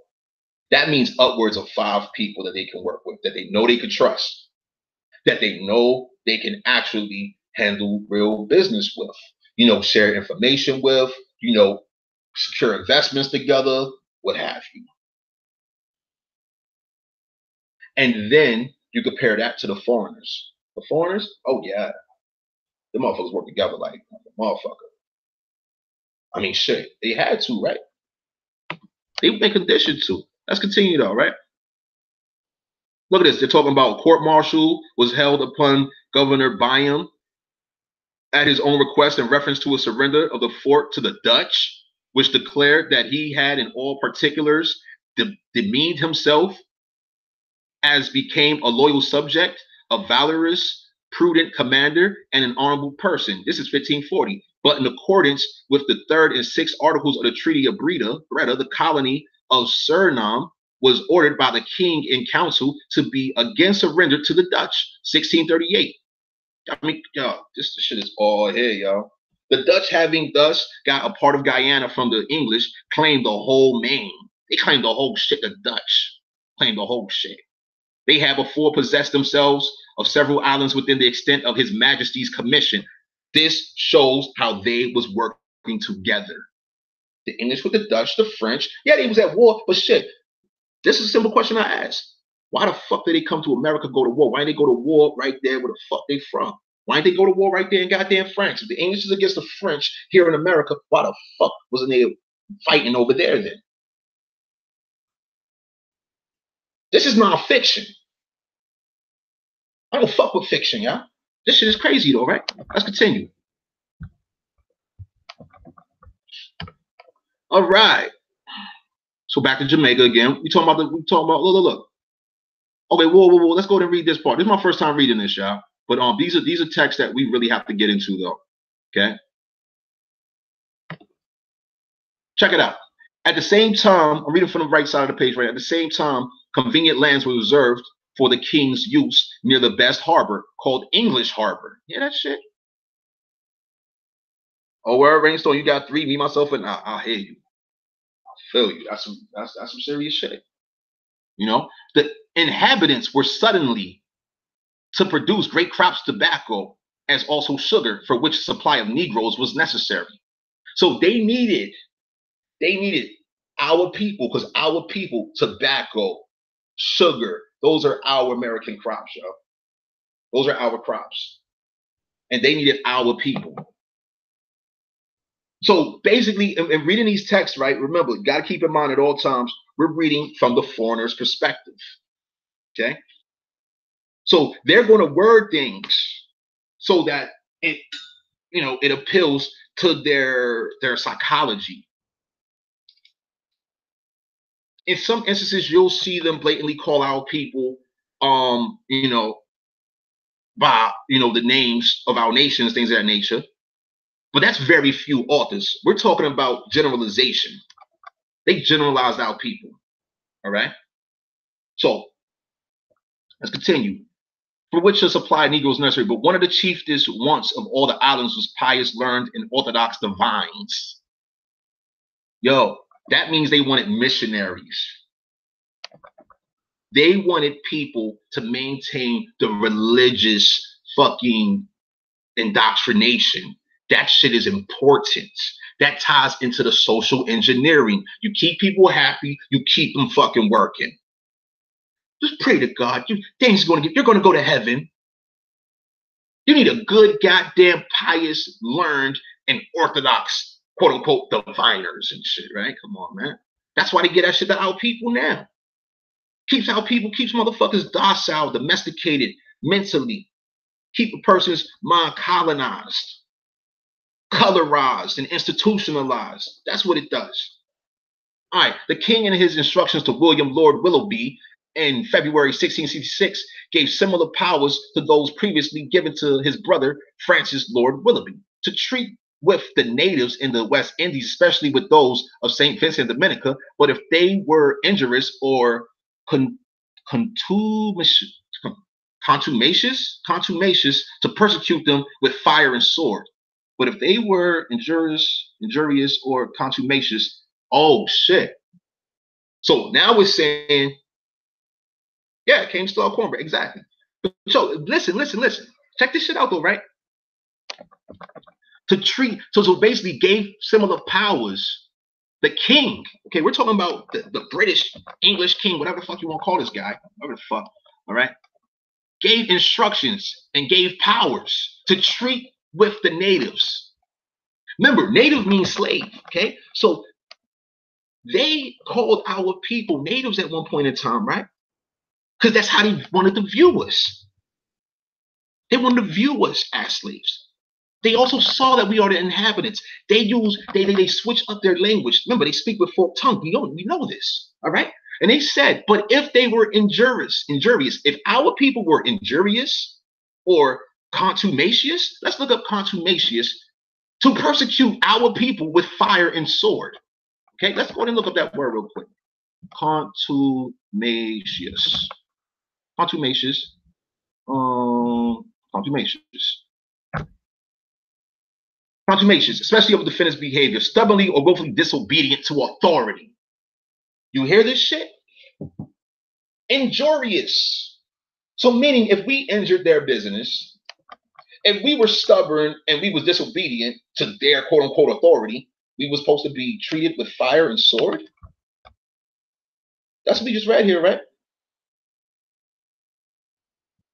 To persecute, rather, pardon me, to persecute our people with fire and sword. Okay? And this is what was going on in the Indies, okay? The quote unquote West Indies, okay? Like we see right here, look. Warner to Dominica, and if he could get a good understanding between Warner and his allies to leave him there with orders to bring the French party over to peace with our nation and to procure a general release of the English captives who had been taken there by the French from Antigua, Montserrat, etc. And if it were found unsafe after trial of the humor of the hold on. Trial of the humor of the Indians. After trial of the humor of the Indians. Okay. See, I have to interpret that shit right there. We got to know exactly what the fuck is being said right there. To leave Warner, then to bring him back to Barbados with such of the captives and Indians as he could, attacking and destroying the Indians and their towns. Yeah. Look at this, governor of St. Kitts. But though his mother was an Indian, he was educated and lived with his father until he was 30 years of age and received a commission to be deputy governor of Dominica. He suffered exceedingly by the French, by whom he had been taken prisoner for his loyalty to the English. It was objected by the French general de la Barre that Warner had never lived as a Christian, but as a Caribbean. His mother was Caribbean. That's what they're saying. How y'all doing, y'all? I'm reading my motherfucking ass off right now. Yeah. Please get into these books. You know what I'm saying? My time is pretty much limited. You know what I'm saying? I'm doing a lot of different work right now. It's on the feds. You're right. You're right. I mean, in these old texts, as you see, we have to interpret. We have to do this for ourselves. We can't let these motherfuckers tell us anything. We can interpret what they wrote, what they said about each other, what they said about our people. Thing is, though, we really have to fucking know.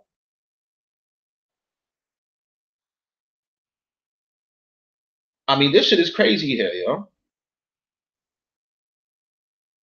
I mean, they're giving references to other texts. There's dates in this shit. This shit is not a fucking game here. Let me go and look up Irish real quick. Because the Irish, man, they was going through hell like a motherfucker. They was going through it.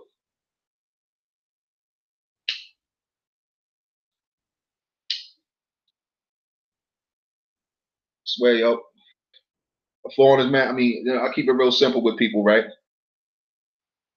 If the foreigners treat each other like shit, why the fuck would our people flock to them as if we're going to get better? We're going to get treated better than they treat their own people, right? We should be able to flock to each other. That's natural. We should be able to flock to our own and treat each other the way we know we should be treated. You understand? I see what they're talking about the Irish here. See what's going on. Look at this shit. This is why I like these texts here, because they give you dates. They give you dates, specific references. When you really get into these books, man, yo, this shit is thorough. They're giving summaries of what the fuck, deliveries. Look at this. Hold on. Let me read this part right here. Look at this shit right here. This is Barbados. Governor Lord Willoughby to the King. Complaints by the Council and Assembly of the Leeward Islands of the heavy insupportable pressures they groaned under by the restraint laid upon them in their trade by the 2 acts of Parliament for the increase of shipping and navigation and for the increase of trade. True, there is a distinction to be made in His Majesty's islands, some of them being better able to bear these acts as Barbados and Nevis. But they lived twice as happily in the former times of freedom before these acts were made. For he has lately seen 40 ships forced to lie still many months for want of lading. And as these 2 islands pay the 4.5%, which none of the others pay, they hope it will be a prevailing argument in their favor. Yo, so basically, reading that shit right there, motherfuckers was being taxed. You want to be a merchant? Want to be a merchant? Oh, you want a ship, buddy? You want a ship? I mean, shit, look at customs right now. Look at customs right now. Are you aware that if customs hold your shit at the motherfucking ports, you gotta pay daily?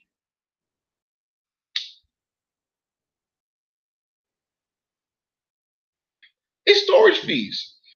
In addition to whatever tariffs and taxes and etc., right? Let's go to the right side of the page now.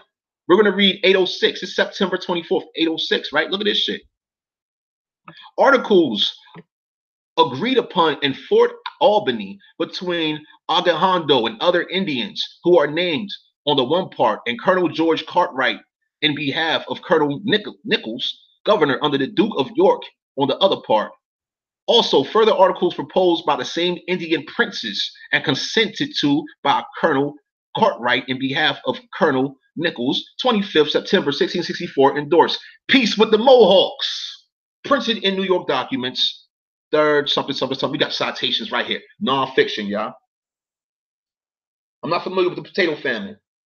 Sound like some shit, though. But look at this stuff. It says our people is pure royalty, man. But motherfuckers want to treat us. They want to subjugate us. They deceive the fuck out of our people, and that's why we gotta prevent people from deceiving us today, especially the skin folk that ain't kin folk. We can no longer let these people deceive us, man. We can no longer let controlled opposition keep on fucking with us, man. This shit is crazy. And I'm gonna show you something real quick, because I do need to conclude. You know what I'm saying? I got a busy day ahead of me. Got some documents I gotta prepare and all kinds of shit. I mean, yo, look. I swear, yo, pull up these texts, all right? Pull them up. You see the links and all of that. Just run a search. Just run a search in a book. And it will pull up. It will show you all these little yellow tabs down here, all these location points, all these markers here. It's all related to one search for Irish. One search pertaining to the Irish. Look at this. September 9th, Boston, 1052. So notice this ties into accounting right here. They are numbering each subject matter, each thing that's taken, each event, this is a calendar of state papers. They are summarizing different things, different events that was going on. So now I'm about to read this part right here. This is September 9th, Boston. Okay. 1052. Okay, this is the pretty much the document marker of 1052. Okay, and as you see down here, it's saying 2 pp, I guess, pages, colonial papers, volume. What's that?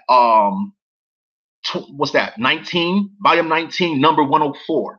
Okay, the Governor and Council of the Massachusetts to the chief saga makers of the Mohawk Indians describe the depredations committed by 5 of their men arms, whom they have imprisoned and examined. So you have the Governor and Council of the Massachusetts, and they're saying to the chief, pretty much the Sagamores, the chiefs, okay, of the Mohawk Indians, describe the depredations committed by 5 of their armed men, whom they imprisoned and examined, are willing to accept the answer they make, that they intended no hurt to the English, and that the Mohawks desire to live in amity with the English as formerly, but expect, if they desire to continue friendship with the English, that they will not permit their people to come armed or in great companies into English towns or houses without leave from some of the magistrates. Also, that the Indians forbid their people to rob or spoil the English or their corn or cattle, and that they distinguish between those Indians who live amongst the English and others, that none of their people kill, rob, or spoil any Indian that lives within a day's journey of Boston, who are generally clothed in English apparel, and their hair cut after the manner of the English. These Indians, being their friends and under their protection, complaints against any such will be punished as the fault deserves. Have released their men and delivered them all their arms and victuals for their journey, and sent them home with this letter, to which the governor and council desire an answer to be sent to Captain John Pynchon, that lives on Springfield upon Connecticut River. Yeah. And of course, we know the foreigners. That was a lot of great information in there, y'all. A lot of great information. Our people was trying to be cool with these motherfuckers. Our people were trying to be cool with them. Our people was adapting. Some of our people was adapting to just like how you see our people today. And the foreigners, they knew this shit. They knew this shit. So yeah, that's what I'm about to show y'all real quick, man. See, I got a problem with this shit right here. No. Morris. No, I'm just gonna look up what's his name. Samuel P. Scott Morris. Okay, we're gonna look up this one real quick. So I'm about to conclude, y'all. But this is what I mean. Observe this shit. It says right here, published 1904. Now look, we're gonna look up Boulay. 1904 also. Okay? People cannot be fucking playing out here, man. Too much playtime. So you got Sigma Pi Phi. Okay? That's Boulay, right? Look at this. Sigma Pi Phi. We're going straight to their website, yo. Going straight to their website. Straight to their website. Alright. So look at this real quick. This is volume 1. History of the Moorish Empire in Europe. I don't believe in coincidence, y'all. Look, History of the Moorish Empire in Europe, publication date. And observe. Mohammedanism. Okay? So there was some people saying that the Moors aren't Muslims and Muslims and all that kind of shit. Yo, we got clear goddamn evidence. Yes, they are. Yes, they are. All right? Anyway. As I said, 1904, right? Now let's look here. We're looking for 1904. I mean, come on, man. Black Americans, right? I mean, these motherfuckers is playing too many deceptive ass games, man. We're gonna look at 1904. 1904, right there. Okay?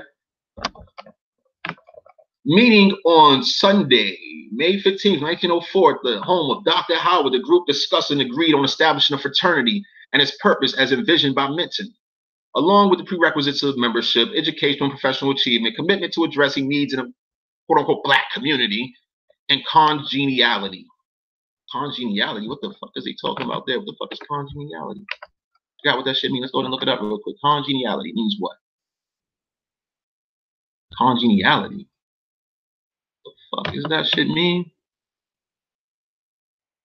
Suited or adopted in spirit, feeling, temper, etc. So hold on. Pleasant disposition. So they want motherfuckers that's like them. You see how this shit? All right, man. I'll leave that one right there. Cultural compatibility and the potential to engage in good fellowship. Oh, that sounds so positive. All right, so as we see, and here it is right there. Look, right there. Sigma Pi Phi fraternity is also known as Boulay. Which is an ancient Greek. Was a council of chiefs. So hold on. Remember we were talking about the Catamites earlier, right? I mean, it's all right here, yo. All you gotta do is just know what you're looking for. That's simple, y'all. Shit, I appreciate y'all time. I don't feel like doing the intro right now. Or the outro, what have you. You know what I mean? I appreciate y'all, man. Yo, be good to each other. Be good to each other, man. Seriously, man. Do what you can. You know what I'm saying? And be good to each other. You know what I'm saying? You know, I'm not about the vision, but at the same time, yo, you know, there's a lot of infiltration that has been happening. As you see, all skin folk ain't kinfolk, man. You know what I'm saying? Even amongst the Europeans. I just showed you that shit with the Caucasians themselves, man. All skin folk ain't kinfolk with them. You know what I'm saying? They was doing all kinds of horrible shit to themselves, man. And now look at all the horrible shit that we doing to each other. We wasn't doing this shit not that long ago. We wasn't treating each other like this not that long ago. I mean, shit. It took them years, hundreds of years to get us to the point that we are right now. I don't believe in conquered. I don't believe in surrendering. I don't believe in all that slave talk. I don't believe in a lot of shit. I believe in myself. I believe in my people. You know what I'm saying? I believe in the spirit of our people. You know what I'm saying? And I believe that, yo, we can do what the fuck we need to do. I know we can fucking do it. If motherfuckers just, same way motherfuckers go out to be a good goddamn consumer, if we just redirect that energy back to each other. All the attention that goes to loving shit shop. All the attention that goes to fucking Sad Never and sad Never TV or what have you. You know what I'm saying? I mean, yo, we have the opportunity to not only inform each other, but also to tell each other the truth, preserve our collective dignity, okay, secure the integrity of our people, etc. This is why we encourage genealogy and things of that nature. This is why we do that. And when motherfuckers want to come to us talking some other shit, we just not with it, yo, because it's not the time to be. I'm not with debating, yo. The fuck? Debate with the information. The information alone, debate with that shit. I mean, come on. Motherfuckers' favorite book is what? Roots? They love fucking fiction? Yeah. If motherfucker want fiction, don't talk to me, man. Leave me. Go here. I don't got time for that shit. Appreciate you. But seriously, this is these motherfuckers. So hold on. Your was played from a Caucasian's book. And that's why I'm encouraging motherfuckers. Yo, man, we gotta be suing these motherfuckers for everything. We need to be able to calculate these damages. For real. But yeah, y'all, I'm out though. Y'all be good. Y'all see it right here. Yo, shouts to African American Africans. Shouts to the people that have presented this information. You know, much appreciation to y'all, man. I'm out, yo. Y'all be good. Be good to yourselves, man. Hands down. Y'all be good to yourselves, each other. You know what I'm saying? We got some serious work to do. And yo, hands down, it requires all of us. Top ramen squad. Oh man. But shit, nah. They boiled the fuck out of, man. They made ramen noodles out of fucking stained style away. Shit, they broiled him.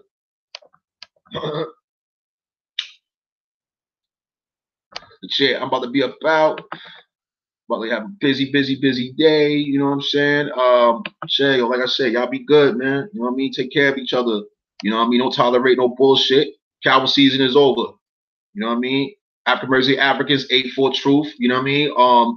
You know, like I said, yo, you know, Buck, he done made his book available. Purchase any 8-4 truth product. You know what I'm saying? You get the book free. You know what I'm saying? That's for the people. You know what I mean? Read the book, chop it up with your people. You know what I'm saying? Yo, share that information. You know, it's a lot of information. Information's free, man. You know what I mean? Share, y'all be good. Coward season is over.